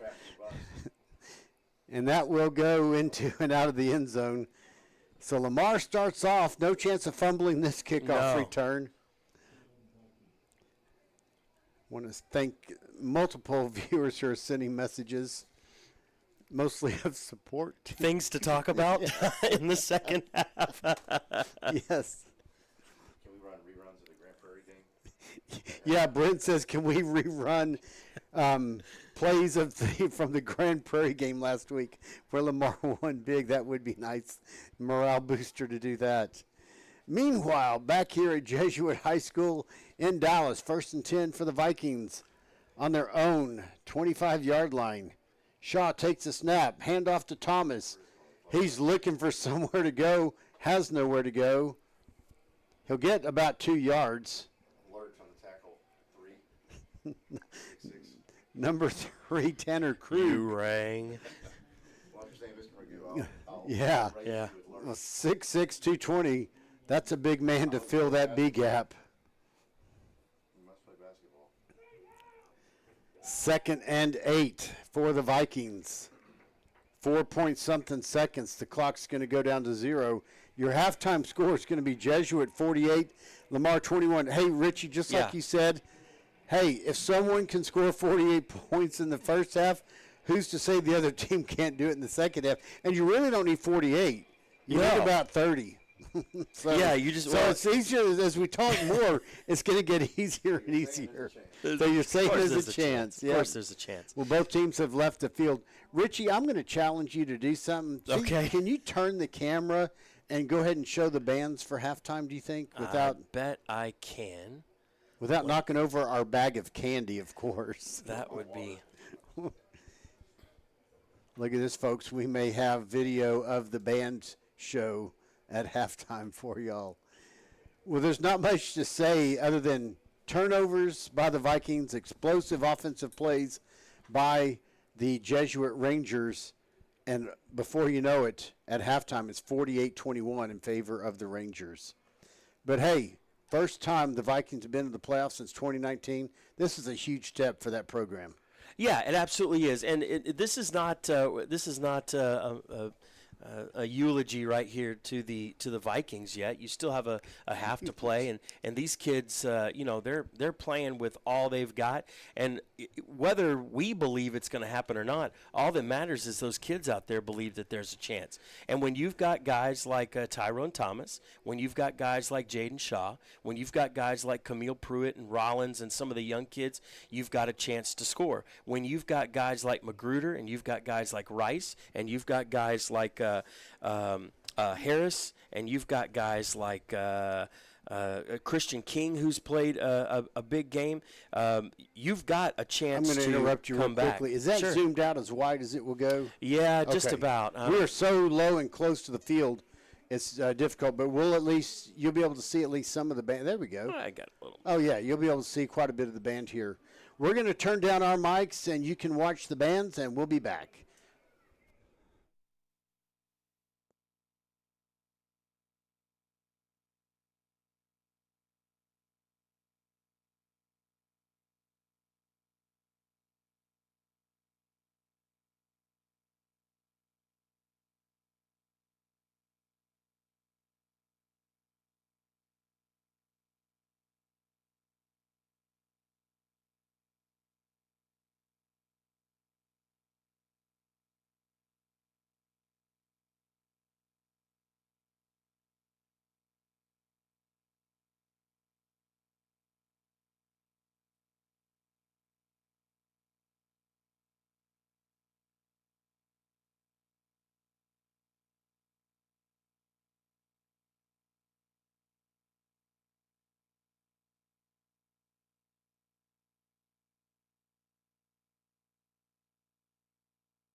are.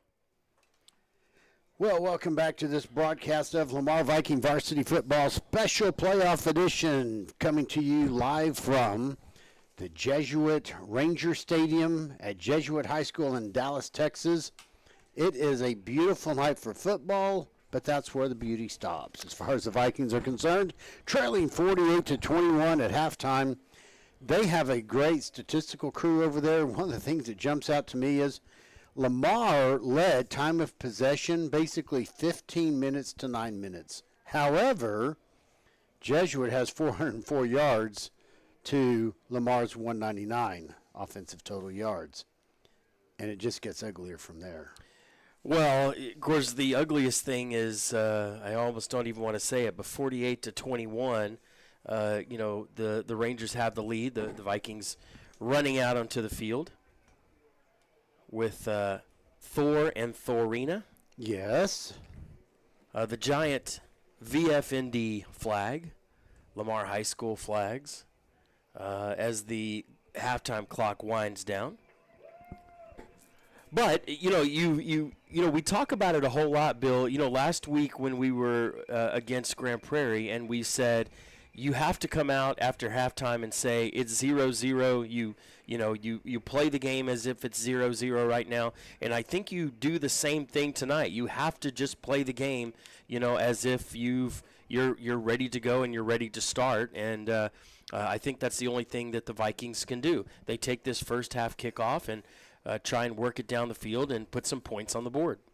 Yeah, definitely right, Richie. And whether you're on offense with the lead defense or whatever, or on the short end of the stick with the trailing the big margin, yeah, come out like it's 0-0, play, and they will play with some pride. They always keep that VFND spirit, Viking fight never dies, and it'll be interesting to see, does the margin stay the same? Does it extend? Does it shrink? How do the Vikings come out and perform? And I'd like to be on a fly on the wall, and I wonder what happened in the locker room. I know, look, Coach Skinner, the other guys, they're not big chair throwing, yelling, hooting, and hollering. They're going to try to, get the players back in the right frame of mind with some positive energy and say, hey, guys, go out there and play with some pride. And not that they're not doing that, but let's clean up those mistakes. Let's clean up those turnovers, especially deep in your own territory. Well, we were talking at halftime, you have two huge turnovers way deep. One is a fumble that is walked in for a touchdown, another that is scored on the next play. That's 14 of the points right there. All right, here comes the second half kickoff by Magoo. It's up. It's going into the end zone and out of the end zone. Mariko Harris watched it do that. Vikings will come back out 1st and 10 at their own 25-yard line. 1st and 10 at their own 25. And we'll see if there's any changes that we see, but I don't anticipate there's going to be anything major that changes on offense. Hey, one more time, I want to thank really the hospitality of Jesuit High School. That's a great booth to be working in. They've welcomed us. They had parking spaces for us right next to the stadium, basically. Beautiful spread of food set out, checking on us to see if we need anything. This has been a great, great place to broadcast from. Agreed, yeah. Kudos to them. All right, here come the Vikings, 1st and 10. They are showing a tightly packed offensive front. No one out wide, extra tight ends. Tyrone Thomas in the backfield. Now a man goes in motion. Thomas takes the opening handoff. He gets caught in the backfield for a loss of about 2 yards. Maybe 1. Number 14 makes the tackle. That's going to be Joe Norman. Yeah, that really big offensive line by the Vikings just has not been able to break open the holes that we've been so used to seeing. Now on 2nd down and 11 from their own 24, Vikings show 2 receivers out to the left, 1 to the right. The ball on the right hash mark. Tyrone Thomas in the backfield just to the left of Jaden Shaw. Now he moves but goes back to the left. Here's the snap. Shaw steps back, throws to the far side hash mark. It is caught. That'll be about a 7-yard gain. And that's Kamorian Richmond catching that pass out of the slot receiver position. 16 on the stop. Number 16, Ben Phillips, makes the stop for the Rangers. 3rd down and 4, 3rd down and 4 from the 31-yard line. 2 receivers out to the right. One to the left. The ball on the left hash mark, going left to right as you picture the football field. Here's the snap. Shaw steps, throws a tunnel screen, caught by Tyshawn Rollins, takes a hand to the ground, but bounces up, and he'll have a first down. Wait a minute. How are they marking that back inside the 35? Are they saying his knee touched go down? I didn't think his knee touched. I thought it was only a... I thought only his arm went down, his hand, but maybe not. Oh, gracious. 4th and 1. Number 11 made the stop, Cabe Weissmuller. With 4th and 1, they're bringing in a big man on the line here, number 72 for the Vikings, Anthony Fino. They're going to go for it. Tightly packed line. Rollins out to the right. Tyrone Thomas in the backfield. Thomas gets the handoff. He is stopped short. 11. Number 11 comes in and fills that gap, Cade Weissmuller, and that is a declined attempt at a first down on 4th down. Bill, I'm shocked. I really watched him, and I thought his hand went to the turf. I didn't see his knee hit beforehand on that play. That's a really unfortunate call if it didn't go the right way. Well, Richie, I'm going to say that it probably did go the right way because I think we would have seen players erupt, and we couldn't see everything with our view blocked by the football team. So I'm just going to say I'll bet they made the right call. 1st and 10 for the Rangers at the 35-yard line. Here's the handoff. Deboo goes, oh my gosh, 34 yards. It was 1st and 10 to 34. Literally untouched. Just Brent. Straight up the middle. Well, and you just had, Your new score, Jesuit 54, Lamar 21, waiting for the point after. Yeah, well, you go, and I think they made. I mean, Skinner. I think that's the right call. It's 4th down and 1. You've got to think we can pick up a yard. At this point, you got to do it. You have to. Yeah, and you should pick up that yard. So, well, here comes the Mr. Magoo extra point attempt. Here's the snap. The hold kick is up. It is good. Your new score, Jesuit 55, Lamar 21. Well, it's a deep thought, Richie. I'll say it again. Oh, gracious. Hey, Brent, what's going on in that TCU basketball game you've got? They're up over number 6 Michigan? They are.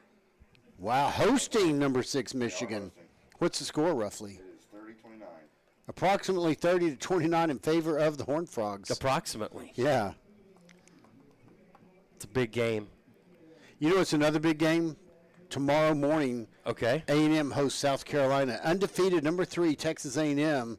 And South Carolina is one of those teams. That's the team that tripped them up last year. Except, Bill, Yes. Lenore Brent? Sellers, their quarterback, has opted out of the rest of the season Oh, really? because he wants to transfer and doesn't want to get hurt. Saying Lenore Sellers, the South Carolina quarterback, has opted out of the rest of the season. Their only good player. Gracious. Take the Aggies. Wow. Well, that is big news, seriously. And I'd much rather see him beat a team fully staffed, ready to go. But, hey, at this point in the season, I don't want any hiccups. Football, I'll tell you. But back to this game, 55-21, Jesuit Rangers lead the Vikings. Mr. Magoo about to kick off. He's our one bright spot, I think. He's what's keeping us happy and smiling. We've seen a lot of him, too. Yeah. Magoo kicks off. It goes far to the left side, and it's going to go in and out of the end zone. Were you hoping that would go out of Heck bounds? yeah, I want 5 yards any way I can get it. But it wasn't even close, as it turns out. It looked like it was angling towards the sideline, but when it hit the end zone, it was still a good 10 yards from the sideline. So, 1st and 10 for the Vikings. Well, kudos to Lamar on that first drive. They tried to remain the balanced team that they've been all year. Let's see if they don't try and maybe become a little more one-dimensional, throw that ball a little bit more. I'd like to see something end up in the caring, loving hands of Camille Pruitt. Absolutely. All right. One receiver left, 2 to the right. Now Richmond goes in motion to the far side. Handoff to Tyrone Thomas. Reverses course. Gets back to the line of scrimmage. Falls forward for 2 yards. That's 11 again. Number 11, Cable Weissmuller. Comes out of Christ the King Catholic School, feeding into Jesuit High School here. Hold on a second. We got married at Christ the King Church in Dallas. Did you really? FYI, yes. Nice. Beautiful Brent saying that he and April got married at Christ the King Catholic Church with a beautiful interior. On Inwood. On Inwood, not far from here, I guess. Well, Inwood's a long street, but. All right, 2nd and 9 for the Vikings. Here's the snap. Shaw steps back, throws to the, in and out of the hands of Kamorian Richmond. Yeah, that was one that he should have caught with his hands. He tried to kind of catch it against his body and just slips all the way through. And that was going to be close to the sticks, I think, Bill. I think that was going to be a first down if he catches it. Yeah, throw. But I like his idea here. Let's set up a challenging situation and see if we can't get 9 yards.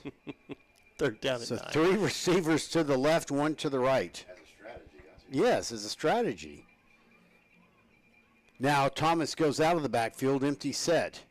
Here's the snap. Shaw steps back, has some time, flushed out of the pocket. He's going to call his own number, 30, 35, 40, moving side to side, and he gets to the 43-yard line, and that is a Viking first down. Nice. Number 24 makes the tackle, Jack Bourret. Nice I don't run know if there. y'all know about Bourret. That is a card game played in South Louisiana. Bourret. You're from New Orleans. It's a progressive jackpot thing, and people have lost their houses in that game. Really? before. Yeah. There's 3 games. Okay. Ready? Well, after this, and keep us in suspense. Yes. 2 receivers to the left, 1 to the right, 1 in the backfield. Here's the snap. Tyrone Thomas through the right B gap. He's going to get about 3 yards. Number 10. Number 10 makes the stop. I'm sorry, 16. I'm sorry, number 16, Ben Phillips. Okay, there's 3 games in Bourret. No. Oh. 3 card games just like it. Oh.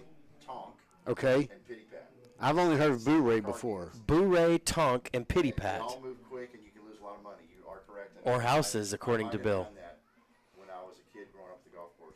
All right, 2nd down, Some card sharks. 7 for the Vikings.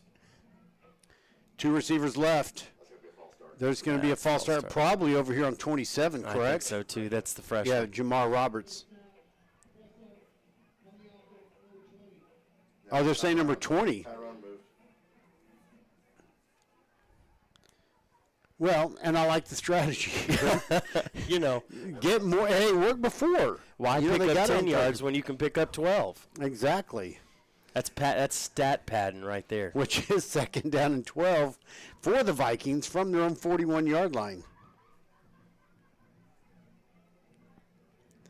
2 receivers to the left, 1 to the right. Thomas in the backfield to the right of Shaw, the quarterback. Here's the snap. The pass is batted in the air. It was intended, it looks like, for Jamar Roberts, the freshman receiver. Number 18, I believe, is the man, Yeah. Cole Wambacher, who got in there and batted that ball like a massive oak tree. Yeah, that was that looked like it might be trouble. If there had been a linebacker around there, that could have been an easy interception. Instead, 3rd down and 12 for the Vikings at their own 41-yard line. Have to get to the 47 in Ranger territory for a first down. Big 3rd down play here. 3 receivers out to the left, 1 to the right. Watch Onan in the middle of the field right here. He's in that slot receiver on the left side. Here's the snap. Shaw steps back, has some time, throws down the field. It is in and out of the hands of Tyshawn Rollins. Yep, in and out literally of the hands, and it brings up 4th down and 12. Boy, there's been a couple balls that have been dropped tonight that would have been really nice catches. And, you know, Richie, you bring up a really good point there because, unfortunately, that goes against the stats of the quarterback as incompletions. And like you said, there's probably, at least 3 or 4, if not more, passes that have been either catchable, dropped, whatever, and yet it goes against Shaw's stats. All right, punting. Thompson, the kick is up. It's a clean one.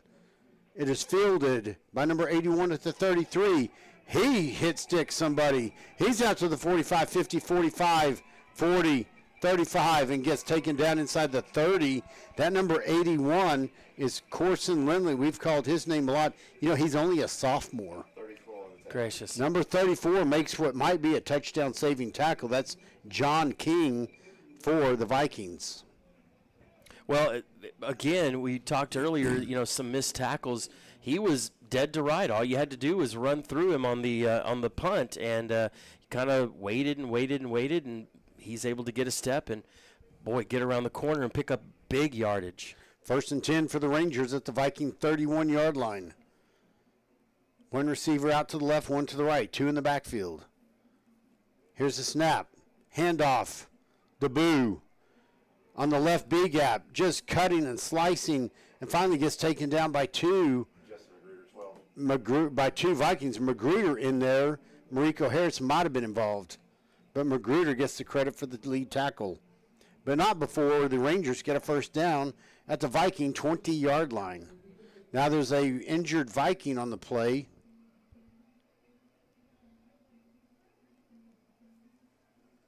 See if we can't get a read on who that is. Training staff out there.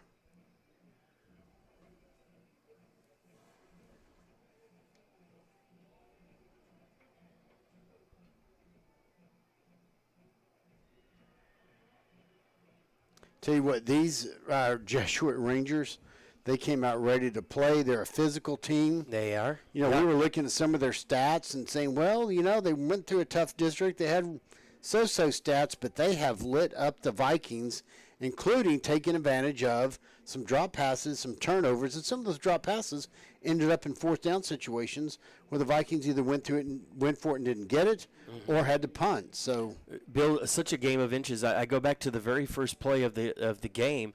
Mariko Harris is just a step behind. We're thinking, oh, hey, he may intercept this ball, and instead it winds up being a catch and a really long drive. Zion Johnson was the injured Viking who did leave under his own power, eventually going over to get some treatment on the table. Here's the snap. Hand off to Parker around the right side. There's a flag on the play. Looks to be a block in the back type thing, maybe a hold. And there's an injured Ranger on the field, and he is in pain, slapping the ground.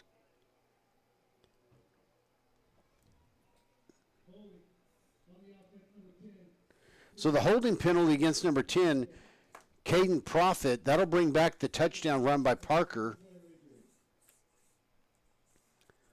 But more importantly, at this point right now, and not because we don't even know who it is, but there's an injured Jesuit Ranger, and he was in some serious pain as he was slapping the ground.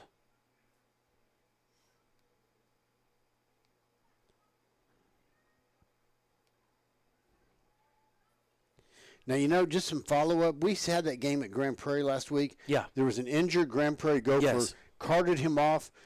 Coach Skinner posted out on Sports U. I don't know that everyone sees it, but apparently he had a concussion or he was under concussion protocol. And fortunately, it seems like he was on the path to make a good recovery and everything. And I'm so glad that Coach Skinner was able to, that did post that, not only able to. And what a blessing for that young man to not have a more serious injury, because we couldn't exactly see what it was. I thought there were some air splints being taken out, but I think that might have been stuff just to immobilize him on the cart.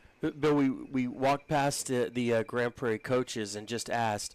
I asked them. I said, "How is the young man?" They said they thought that it was concussion related, but we did hear that the next morning that he was headed back home. Injured Ranger here, number 55, Thomas Andrews. We've called his name. He is a senior, comes out of St. Rita Catholic School right next door, and he is a 6-foot, 235-pound offensive lineman. He's had a big game. He's limping off. We hope the best for this young man. Absolutely. First down and 20, or almost 20, for the Rangers after that holding penalty. First down about 18. Well, they're saying 16, but that's a long 6. Either way, first down and long for the Rangers on about the 26-yard line of the Vikings. Barry hands off to Deboo, who goes up the middle. This time he meets some resistance, but after gaining about 4 or 5 yards. I think Number 68 for the Vikings makes the tackle, and we don't have his name. I think it's 88. I think I'm that sorry. was I think that's Adrian Davis. Yeah, good eye. Thank you. No problem. If that's the first and only mistake you make tonight, Brent.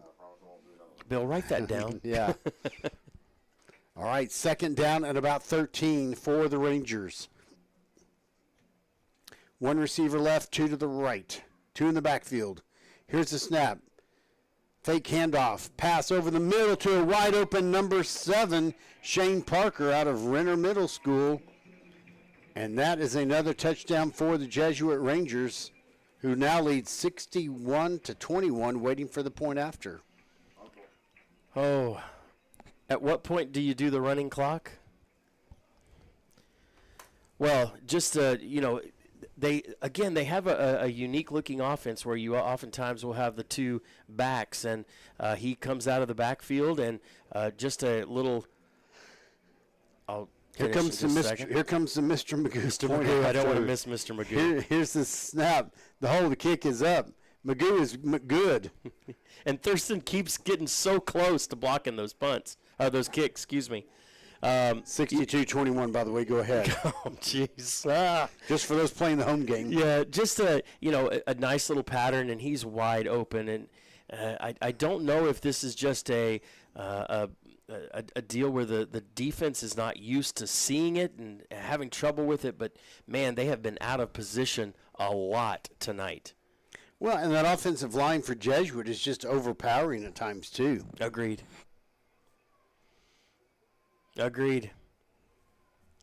6 minutes, 8 seconds left to go. In the third.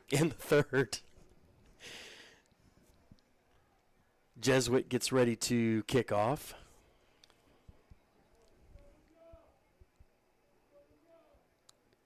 Looks like Mariko Harris is going to be back deep for the Vikings, along with Kamorian Richmond.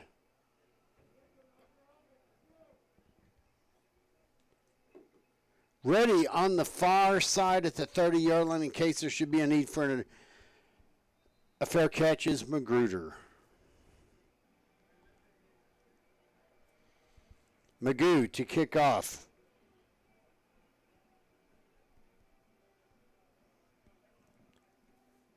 The ball is in the air going straight down the field. It is taken at the goal line by Harris to the 10, 15, 20. He reverses course to the far sideline. He gets spun and swung down. Someone else falls down on him late. No flag thrown. Oddly enough, number 11 again. Number 11, Cabe Weissmuller, makes the tackle. And the Vikings are going to be set up 1st and 10. Looks like at about their own 20-yard line.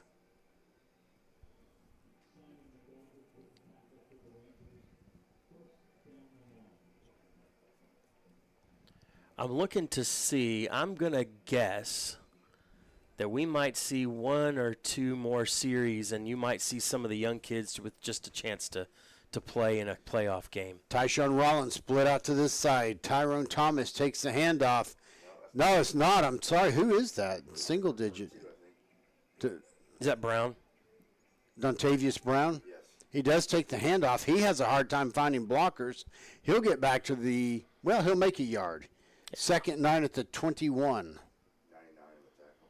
Number 99 makes the tackle. That's going to be someone I don't have a number for. They could be taking guys off the practice squad. Yeah. Yeah. 2nd down and 9 for the Vikings. 2 receivers out to the left, no one to the right. Brown in the backfield. Shaw steps back, throws. It is caught. Is that Tyshawn Rollins? He's dragging people with him forward. He gets the 1st down, and he finally goes down at about the 35-yard line. 22 on the tackle. Number 22, Mac Murphy, makes the tackle. Tyshawn Rollins, 19 on the catch. Yeah, nice catch by Rollins. Just a nice, easy pattern. Takes about a 5-yard catch and turns it into about a 15-yard play. And the last 5 or 7 yards, he was dragging 3 or 4 Rangers with him. They're not giving up. That's what's really cool to see. 1 receiver left, 1 to the right, 1 in the backfield. Here's the snap, handoff. There's a big hole that closes. He spins around, and he is met strongly by number 8, Gabriel James. He is a player. You are correct. 1 yard gain, and that was a tough yard gain by Brown. Ooh, I think 2 yards. I think he may have picked up 2. Yeah, big tackle there, but strong run up the middle. Picks up 2 yards. 2 yards, 2nd and 8. You're correct. 1 receiver out to the right, 1 to the left. Bill, they are trying to take Camille Pruitt out of the game. Shaw steps back, throws deep to this side. Tyshawn Rollins makes a catch. 25-20, 15-10. He is down at about the 9-yard line. Tyshawn Rollins, again, another one of those catches made in stride. Number 24, makes the touchdown saving tackle. That's Jack, the card player, Boo Ray. And they say he's down at the 10, so it's first and goal at the 10-yard line. Well, fantastic throw. Great throw there, and great throw and a great catch by Rollins there. Bill, if you look at the other side, Camille Pruitt's got a bracket coverage, and so right now he's got single coverage down here close to the end zone. Twin receivers to the left, one to the right, one in the backfield. Here's the snap. Rollins goes in motion from this side. Thomas takes the handoff. He is met for a 2-yard loss back to the 12-yard line. Yeah, I think that's Brown again. Yeah, Brown. I'm sorry. I said Tyrone Thomas just by habit. You're right, Dontavius Brown. But 8 on the stop again. Number 8 makes the stop. Gabriel James Yeah, out of Dontavius Prince of Peace Christian School. takes a handoff, runs right up the middle, and he's going to be about 2 yards short of the line to gain, and so it's a second down and 12 here. Second and goal at the 12-yard line. 2 receivers out to the left. Rollins to the right. Dontavius Brown in the backfield. Here's the snap. Quick throw to Tyshawn Rollins, who spins and goes into the end zone. Touchdown, Vikings. They're not giving up. They're trying to score every time they can. Now do you go for 2 just to try to help get an extra point? The consensus here is yes. Yeah, you're down a bunch, and so any points you can get is going to help, so you go for 2. Great play, by the way. That's just a quick throw to Tyshawn Rollins. He makes one really nice move to the inside and is able to get into the end zone. He went into the spin cycle. Yeah. 1 receiver to the left, 2 to the right on the 2-point conversion attempt for the Vikings. Dontavius Brown in the backfield. Here's the snap. Shaw steps back, throws to this side. It's out of the reach of Kenneth Onan. And the score will be now Jesuit 62, Lamar 27. Well, I didn't like that play right there. Even if Onan makes that catch, I think he's going to be a yard short of the goal line. I think that you need to have a play that is going towards the end zone and not towards the sideline. I think you're right, Richie. Good call. Well, 27-62, still down by a bunch. Approximately 35 points. Approximately. Go for the onside?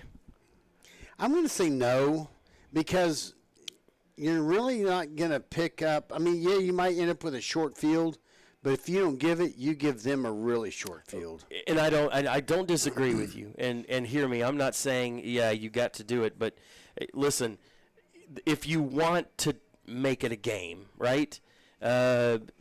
You need. If you wanted to make it a game, you did better in the first half. I'm sorry, but you need 5 scores, and so you're going to have. You've got to have 5 more possessions. I think what you're doing. I'm sorry if I'm interrupting. No, you're good. Okay.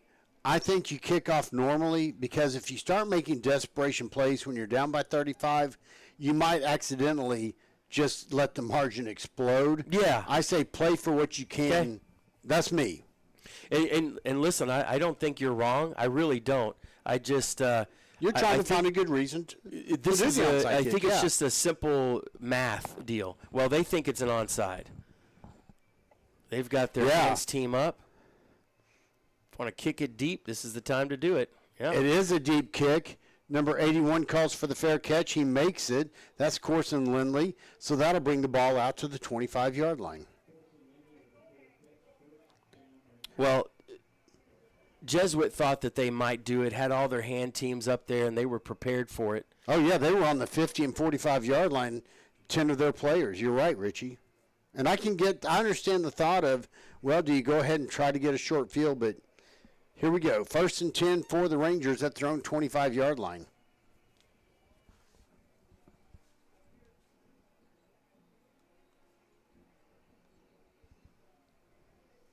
One receiver left, one right, 2 in the backfield. Here's the snap. Zone read handoff. Going to get about 2 yards. That's 95 on the tackle. Number 95, Marquise Rice, made the tackle. Number 2, Lucas Mayer Meyer. Lucas Meyer was the ball carrier, I believe. Yes. I'm going to mention Jamarcus Thomas, who was also in on that tackle, number 9. Good.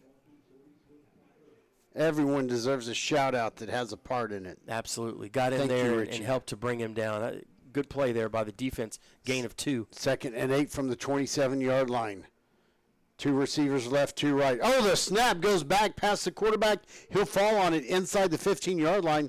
Folks, this is interesting because now it is 3rd down. That's a loss of about 10. It's going to be, they got to get to the 35, doing some quick math, 20. 3rd down and 20. Yeah. On that, I don't think the quarterback was ready for the snap. No, It just sailed past him. Bill, did it look like he was looking over here for a new play? It might have been, yes. So 3rd down and 20 for the Rangers at their own 15-yard line. I mean, the margin's big, but this is a big 3rd down for the Vikings. Really tight coverage Here's on a the snap. receiver. Handoff, 25. He goes through the right B gap. He's going to get 5 tough yards. This will bring up 4th down and 15, and the punt team, rarely seen tonight for Jesuit, comes out. It's Magoo. Yeah, Magoo punts, kicks, fills up the water jug. 45 on the tackle. Is there Number anything 45 Magoo made the can't do? tackle. Number 45, Elijah Neal made the tackle for the Vikings. And I think it's Richmond back deep. I believe it's Richmond. nope, Oh, that's excuse going to me. be Mariko Harris. Mariko Harris, yeah. excuse me. Richmond keeps his shirt tucked in a lot. Here's the snap on the punt. Most goes to his right, kind of a knuckleball. It rolls. Oh my gosh! And no one. Yeah, it takes a heck of a roll, and it's going to go inside the 25 to about the 24-yard line. Magoo's got him a leg. Well, we've been asking for a defensive stop, and we got got one one. on the last play. We'll let the final score be the judge on whether or not it was too little too late, but with 57.9 seconds left to go in the 3rd quarter, 62-27, but Lamar's got the ball on their own 24-yard line. Bill, the defense that they're playing on Camille Pruitt is basically saying you're not going to throw anything short, and we're going to put a cap on top of him. Twins left, twins right for the Vikings, one in the backfield. Shaw steps back with the snap, looks, throws down the middle deep. Camille Pruitt is open, catches it in stride, 20, 15, 10, 5. That is a 76-yard touchdown play. Shaw to Camille Pruitt, just looks like earlier this game and earlier in the season. And just like that, the deficit is cut. And just like I said earlier, there's no way you can cover Camille Pruitt. Yeah, on that deep stuff for sure. Another great touchdown pass in stride. Absolutely. Waiting for a 2-point conversion attempt here by the Vikings. Dontavius Brown will be the running back. Bringing out some receivers. A lot of people going into a tight, extra tight end formation. Tyshawn Rollins comes out to this side wide. Kamorian Richmond in a slot position on this side. Going to have to hurl. Pruitt 3 on the seconds. far side. 2, 1 on the play clock. It's God, not, I didn't even notice. and there they go. Oh, my Did goodness. they take a timeout before the penalty? It looks like Nope, they did. delay a game. So now instead of a 3-yard attempt, you have an 8-yard attempt. Bill, I don't know why that makes a difference. And I would even tell you, I believe 8 yards is almost easier to come up with than 3. If you're passing, Yeah. Yeah. And I think you're going to pass with the way the running game has gone tonight. I think you've got to throw it. But Viator comes out, the left-legged kicker, to try the 1-point attempt. And you know, hey, as long as we get the 1 point, hey, let's go.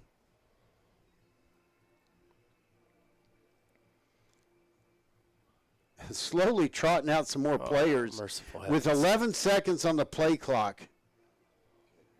Organized confusion, it looks like. 4 seconds on the play clock. 2. Here's the snap. The hold. The kick is up.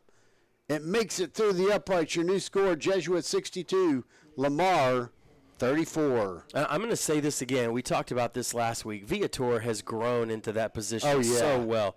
I mean, so earlier today I was looking at some of the scores from earlier in the season, and one of the scores that, although we didn't do the game, we went to the game, and that was against Haltom. And there were a couple of kicks that were very, very shallow. They barely went over the top of the goalpost, and one of them extremely controversial because we believed it was a good field goal.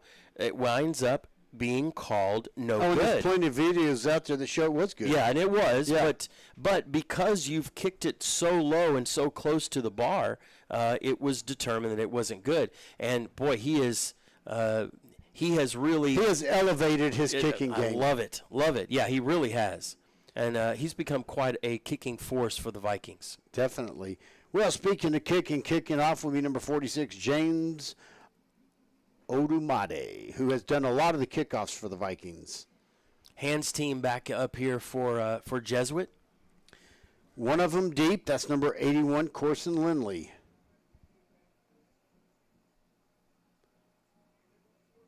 This time it is an onside attempt. Looks like it goes out of bounds. Boy, and it bounced exactly the way you want it to, and just goes out of bounds before the Vikings are able to get their hands on it.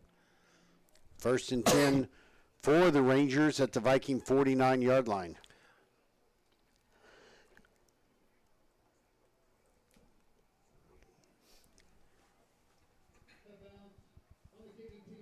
Little surprised with how well things went last time. Why you might not kick it deep again and try to pin the Rangers back. Plus, we kicked out of bounds. We got a penalty, 5-yard penalty. Yes, exactly. So 1st and 10 at the 44-yard line for the Rangers in Viking territory. One receiver left, one right. Two in the backfield with the quarterback. Here's the snap. Handoff. Strings it out to this right. Trips, I think, over his own man. That's Deboo. Gets out to We got a little piece of it, 12. Magruder did help bring him down, number 12, you're right, and to the 41-yard line. So that's about a 3-yard gain, 2nd and 7 for the Rangers at the Viking 41-yard line. Ball is placed on the left hash mark. The Rangers are going right to left if you're picturing the football field. And they're just going to let the clock wind down to the end of the 3rd quarter, which will be Jesuit 62, Lamar 34 after 3 quarters of play. You know, a lot of times your offense scores 34 points, you got a good chance of winning a ball game. Mm-hmm. But unfortunately, between some turnovers, drop passes, 4th down conversions not made, onside kick and whatever, it's you've given up 62 points. And part of that, there's a scoop and score, there's whatever else, and some short yardage, very short yardage drives. But you know, to a certain degree, your offense this time has come out and done quite a bit. Yeah, I mean, 2 back-to-back really explosive plays by your big-time receivers, Rollins and Pruitt. Makes 2 really big plays. Of course, Pruitt runs his all the way in. Rollins scores on the play after that to give Vikings 2 scores in that 3rd quarter. Yeah, just a few too many mistakes in the 1st quarter, Bill. To begin play here in the 4th quarter, 2nd down and 7 for the Rangers at the Viking 41-yard line. Twin receivers right, one left. Here's the snap. Handoff on the delayed draw play. Spins and moves. He's going to get short of the 1st down. Rugby scrum. The whistle, either no one heard it or it's kind of late. I'm kind of surprised they didn't stop his forward progress before they did. Not saying that he got more yardage than he should have. It's just at some point you need to stop those scrums. 3rd down and 3 for the Rangers at the Viking 42. Big 3rd down play here for the Vikings. Rangers getting their play called in from the sideline. Already showing 2 receivers out to the right, 1 to the left. Beck Berry, the starting quarterback, still in the game for the Rangers. Only 5 seconds on the play clock. Here's the snap. Delayed draw, handoff. He comes around this side. That's Parker, number 7, gets all the way to the 21-yard line. And that's going to be a big 1st down play on a big 3rd down run. 1st and 10 at the 21-yard line. 33 on the tackle. Number 33 for the Vikings, Jamarian Robinson makes the tackle. Oh, good point. He is one of our freshmen. Few too many plays like that from the Rangers tonight. Just a simple running play, able to get around the edge and pick up big yardage. 2 receivers to the right, 1 to the left. Ball in the middle of the field, 2 in the backfield. Here's the snap. Handoff to DeBoo. Dives forward. It seems like he tripped over someone. Then he got stepped on by his own player, and he's in a little bit of pain as he gets up slowly. Looks like someone stepped on his buttocks. Just a run right up the middle. Yeah, he trips and kind of falls forward for 2 yards. 2nd down and 8 for the Rangers at the Viking 19-yard line. Can't tell if DeBoo is saying, hey, I've got an injured right leg. Someone come in, but he's staying in the game. Tough guy there. He's in the backfield with Parker. Here's the snap. Parker takes the handoff. Looks right, then goes up the middle. Attempts to.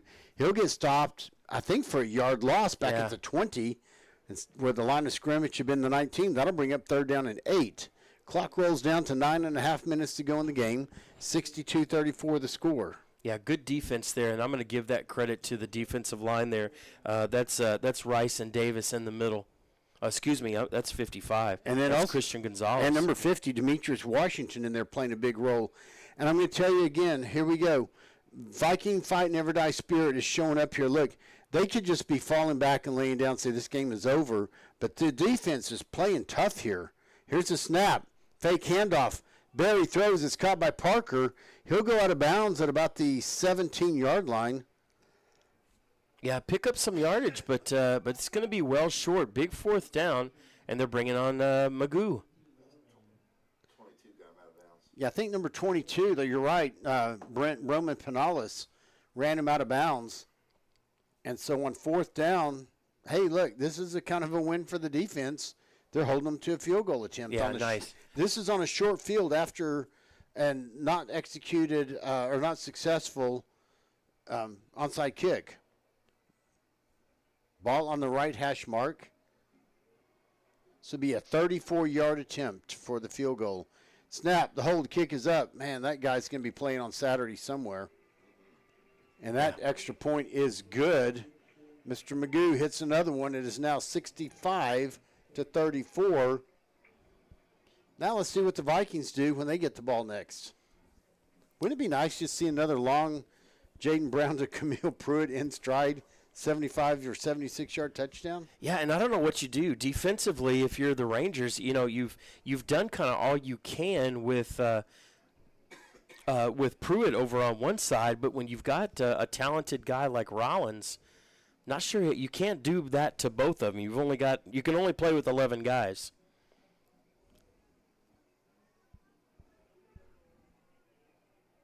Waiting to see who goes back deep. I'm going to guess it's going to be Mariko Harris and let's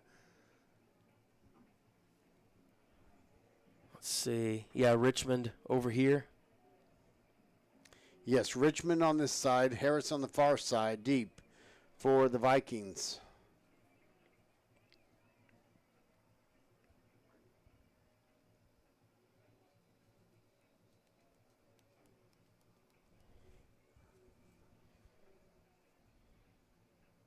Waiting for the Magoo kickoff.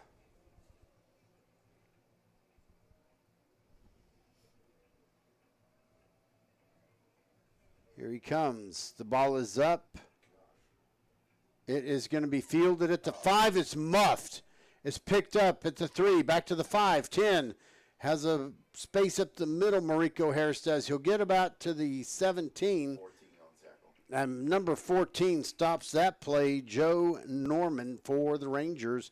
1st and 10 for the Vikings at their own 16-yard line. Bill, let me catch you up on a little district action. Other teams that are playing from our district. Bowie is down 27-14. That's against Richardson Berkner. The Rams ahead 27-14. That game is in the 4th quarter. Also in the 4th quarter, about 10 minutes left, it's South Grand Prairie and Lake Highlands 29-29. and so that game has come back. 35-7, Richardson over Haltom. Shaw takes a snap, hands off. I think that's Thomas that's come back It looks in. like he has come back in. He gets about 3 yards out to the 19-yard line. Yeah, excuse me. Yeah, it's going to be number 48, Portis Hamilton. Oh, this is one of the Sophomore. guys that Coach Skinner loves talking about, one of our up-and-coming JV players, Portis Hamilton. Good to see him out here. 2 receivers left, 1 right. Shaw steps back, throws a tunnel screen. It's caught, but it's stopped. No, it's going to be incomplete, as it must have hit the ground. He's throwing that to the freshman, 27. That's thrown out there to number 27, Jamar Roberts, freshman receiver. That's going to bring up 3rd down and 8 at the 19-yard line. Well, we're seeing a few of the young guys getting a chance to play. And, you know, this is Coach Skinner always thinking of the future. These are guys that you expect to be in the playoff game next year. 2 receivers left, 2 to the right. Hamilton in the backfield with Shaw. Here's the snap. Shaw steps back. Hamilton does a good job of blocking. Camille Pruitt makes a catch. He's got a 1st down, refusing to go down easily. Multiple Rangers getting pieces of his jersey. 14 at the end. Got him. Number 14 is going to get the final credit for the tackle, Joe Norman, but that's a huge 1st down and 10 after 3rd and 8. Yeah, nice route there by Pruitt. Just a quick turnaround. And I think had the 1st down, but is able to fight for even more yardage. Pick up all the way to the 39-yard line. Yeah. 1st and 10. Twin receivers out to the right, 1 to the left. Portis Hamilton in the backfield. They're showing blitz. Quick pass. It's caught to the 50. Across midfield, another 1st down for the Vikings. Is that Rollins? That's number excuse me. 27. That's the that freshman. Jamar Roberts. 24 on the tackle. Number 24 makes the tackle, Jack Bourret. Yeah, nice play. Nice play there by Roberts. Picks up another 1st down for the Vikings. At the 48-yard line in Ranger territory, 3 receivers to the right. Here's the snap. Hamilton takes the handoff. He'll go back to the line of scrimmage or so. Yeah, he's got a low center of gravity. Boy, but he looks like he is really quick. Portis. He can move left and right, while before you know it, he's moved north or south to get some yardage. You got to find him first. That's right. Uh-oh, someone's down. Looks like for the Vikings. Number 74, I think, is the lineman is down, Tyson Matthews. Injury timeout with 7 minutes to go exactly in the game. As Boy. you can see on your scoreboard or screen, 65-34 is our score in favor of the Jesuit Rangers. So you're saying that's not a misprint? Yeah, that's right. That is an accurate scoreboard, Wanna make sure. unfortunately. Okay, maybe I missed something. Yeah, the 6 on the scoreboard is always illuminated, and so just don't mind that. So is the 7 sometimes. Yeah. 6, 7. 7 minutes left to go. 74, player that's down on the field right now. They're helping him up to his feet. He is going to be helped off the field, favoring his left leg.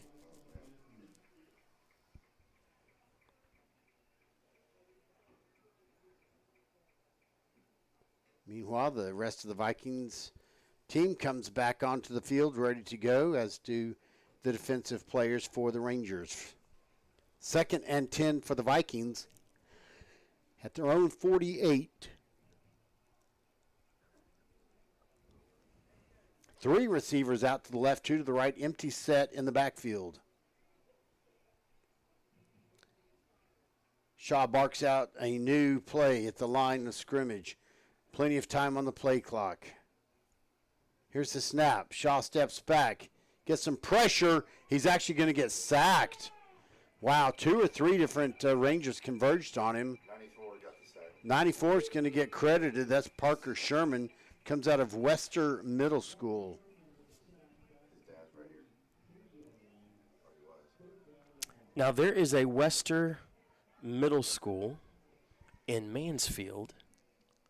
This will bring up 3rd down at about 19. I wonder if that's the one. I don't know.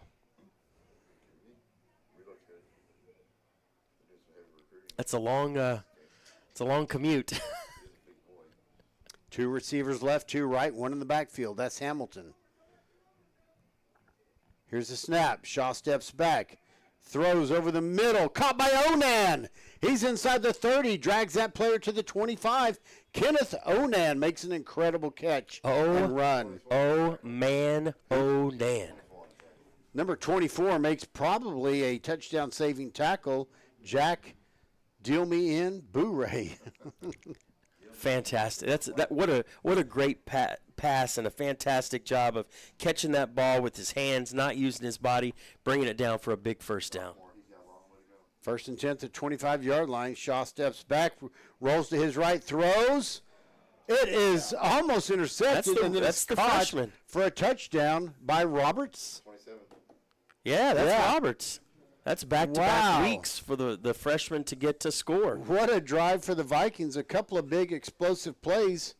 The margin's starting to look better with 5:33 to go. Yeah. If I told you we hung 40 on the Rangers tonight, what would you say? Wow, they had a good chance of moving to the next round of the Yeah, playoffs. I think so. Yeah. Viator to come out for the extra point. Eventually, we get an 11th man out on the field.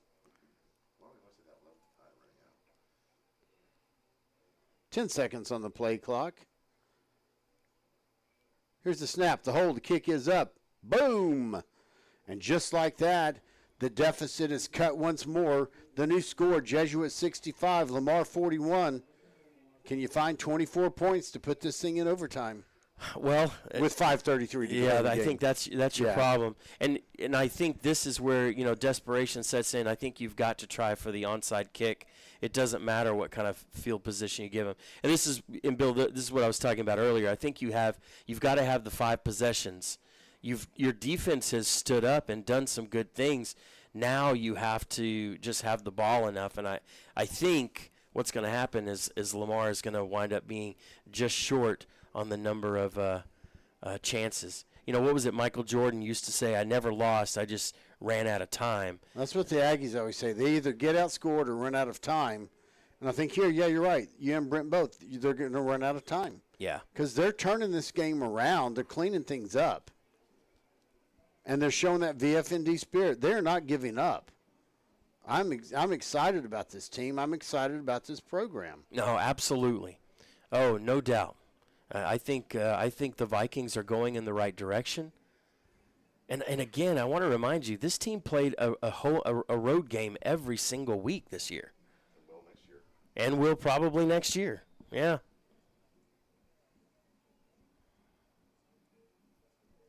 Now, people out in West Texas will beg to differ because they drive 30 minutes to get to their stadium anyway. There's 62 that kicked this. All right, here's the kickoff. It's a squib kick. Bounces off of one of the Rangers players. Looks like it's smothered by another Ranger.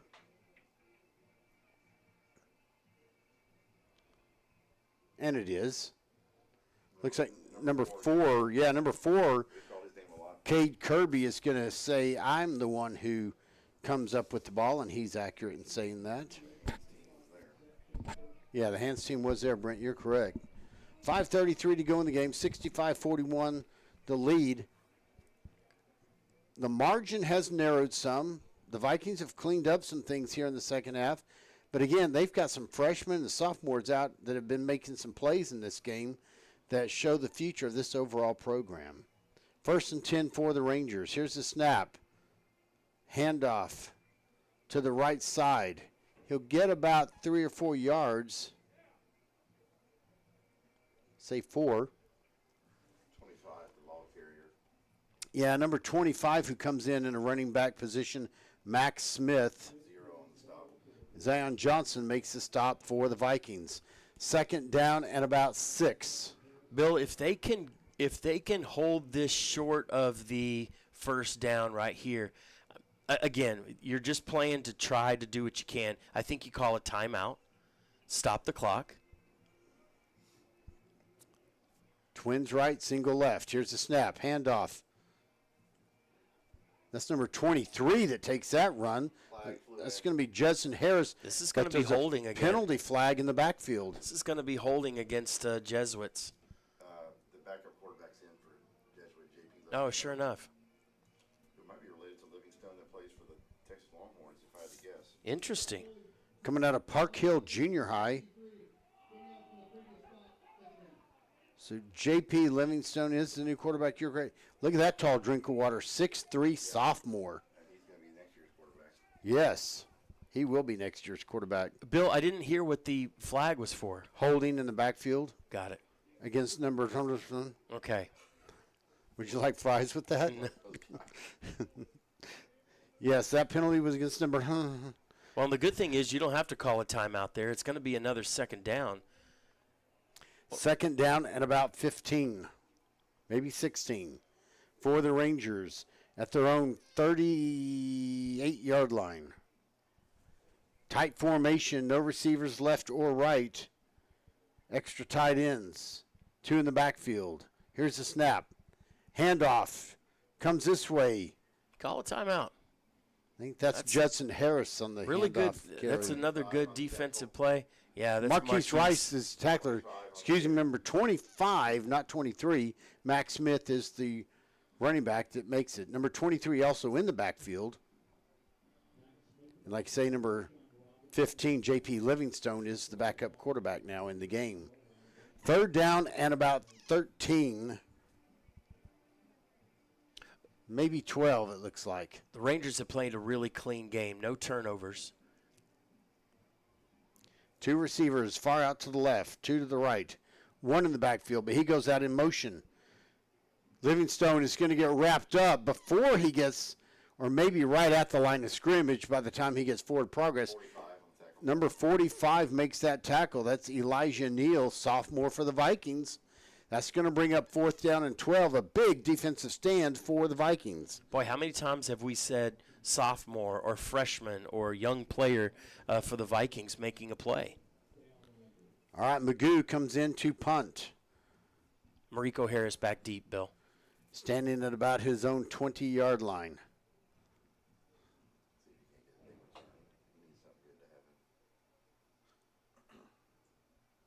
Here's the snap. The punt. Takes 1 bounce, 2 bounces, 3 bounces. Why does, if Mariko Harris is not going to pick up the ball, please don't get that close to it. I mean, he's like tracking it. All it has to, and I've seen these footballs take a really weird turn sometimes. It's an oblong object. The football ball? Yes. Yes, it is. And the ball will be spotted at the 17-yard line. What'll be 1st and 10 for the Vikings? Well, all it takes is one big, long in stride, Jaden Shaw to Camille Pruitt play, and you might have yourself another touchdown. Well, you have the right guys out there on the field to do it. Portis Hamilton in the backfield as the running back. 2 receivers to the left. Camille Pruitt, to the left, others to the right. Jaden Shaw looks for a receiver, ducks out of the pocket, tries to cut around and move. He ends up getting about, now the ball is on the ground. Recovered by number 8. Oh, my gosh, and it is a fumble recovered by Gabriel James, number 8 of the Rangers. The hit was number 89. The hit on Jaden Shaw was number 89, Duncan Blankenship, who's only a sophomore. Wow, so just when you think, well, maybe we'll get one more decent score out of this thing, another fumble on the play, and the Rangers set up with very short field at the Viking 24-yard line. You're almost, there's 2:36. Obviously, it's going to stop at the 2-minute mark, but you can just about run out the clock. 2 receivers to the left, 1 to the right, one to the left, to the right. Handoff to number 23. Oh, and he slips out of an attempted tackle by number 38. That's Deshaun Robinson. He eventually does get tackled after about a 3-yard gain, brings up 2nd down and 7. Just a handoff right up the middle. Winds up picking up about 4 yards.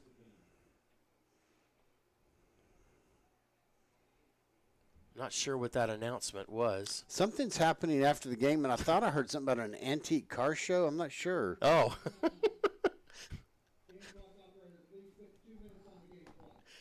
Okay. I was looking. I was like 1:59.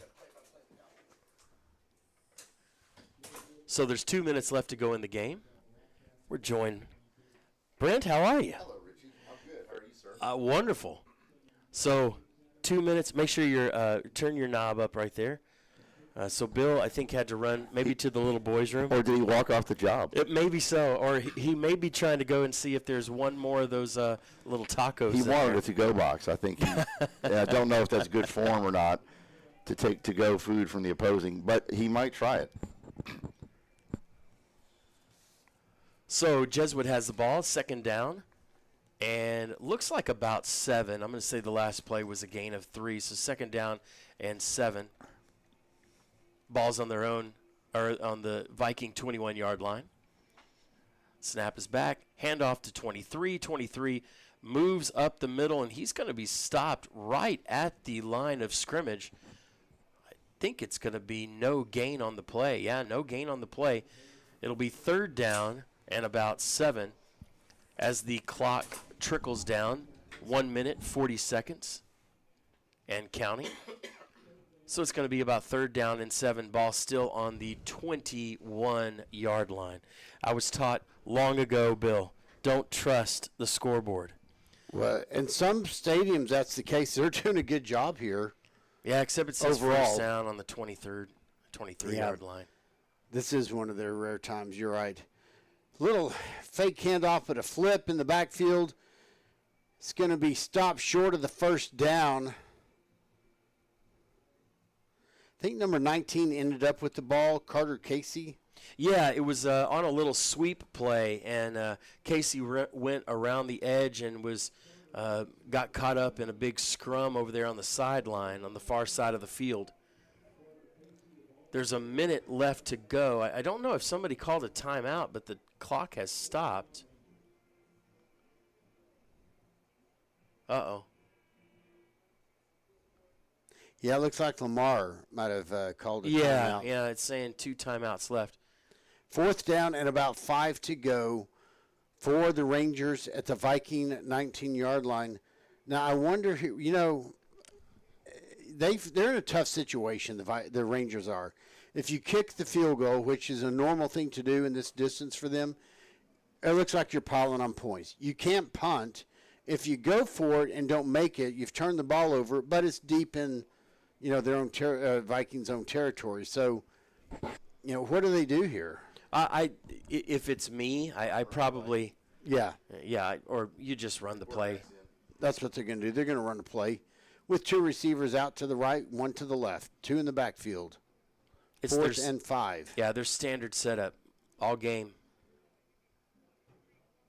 Here's a low snap that rolls. It's picked up by the running back, comes around this side, tries to make a play as he stretches everything out, but he'll get contained shy of the first down.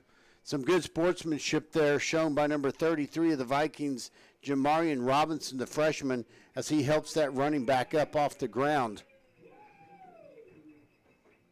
And they're saying he got a first down I'm at the 14-yard line. yeah, this is just let the clock run. I mean, you're going to have to run one more play. You can down it here. They're in a victory formation. Well, the game will end with the final score 65-41. They won't have to snap it again. Hey, look, here's the deal. Vikings overall, they played some strong fundamental football, but they made some mistakes. They turned the ball over. You can't even do it once in a playoff game. They did it multiple times. They've dropped some passes. I'm not trying to rub their noses or anything. What I'm really trying to make a point of, you take away some of that stuff, they had a good game plan. They had 41 points. There's been games where they've made those mistakes, but then they ended up not scoring anything. So there are some bright spots in this game. Anytime you lose by 24, it's hard to take. Yeah. But, hey, this is a playoff game, a tough Jesuit team, and there's some freshmen and sophomores that we saw on the field today. There's more that we haven't seen that are in those freshman JV teams. this program is on the way up. Boy, I totally agree. I'm excited. Look at how many times we mentioned a sophomore, a junior, a freshman in the third and fourth quarter of this game, and there's more to come. The direction is good. You know, you look at some of the things that have happened throughout the season, not just this game. You beat Martin for the first time in a while. Big time. Yeah, it was a pants down spanking, I would call it. You took Bowie, who, for the last few years has been probably the best team in this district, and you took them down to the wire. And so that was a big deal. Now, you need to shore up some things against South Grand Prairie because they seem to be on quite Speaking a roll. of pants down Yeah, that was a pants on down the wrong spanking side on the of that wrong one. side. But it does show some improvement on the team overall. Look, those kids are disappointed. I know they are, and we're trying to look for the little silver lining here. But a really good progress for this team overall. All right, well, until next time, which will be next season, hey, there will be a Coach Skinner football coaches show. We'll record that most likely on Monday morning, be posted that day. I'm Bill Frawley. You're doing the play-by-play. With me in the booth doing the color commentary was Richie Sherrod, our spotter, and has sometimes subbed in for some color commentary this season. Brent White. Brent, can't do this without you. You Yes. are amazing. Yes. And, of course, our executive producer extraordinary in the bunker in an undisclosed location in North Arlington, Jay Ryan. Until next time, VFND.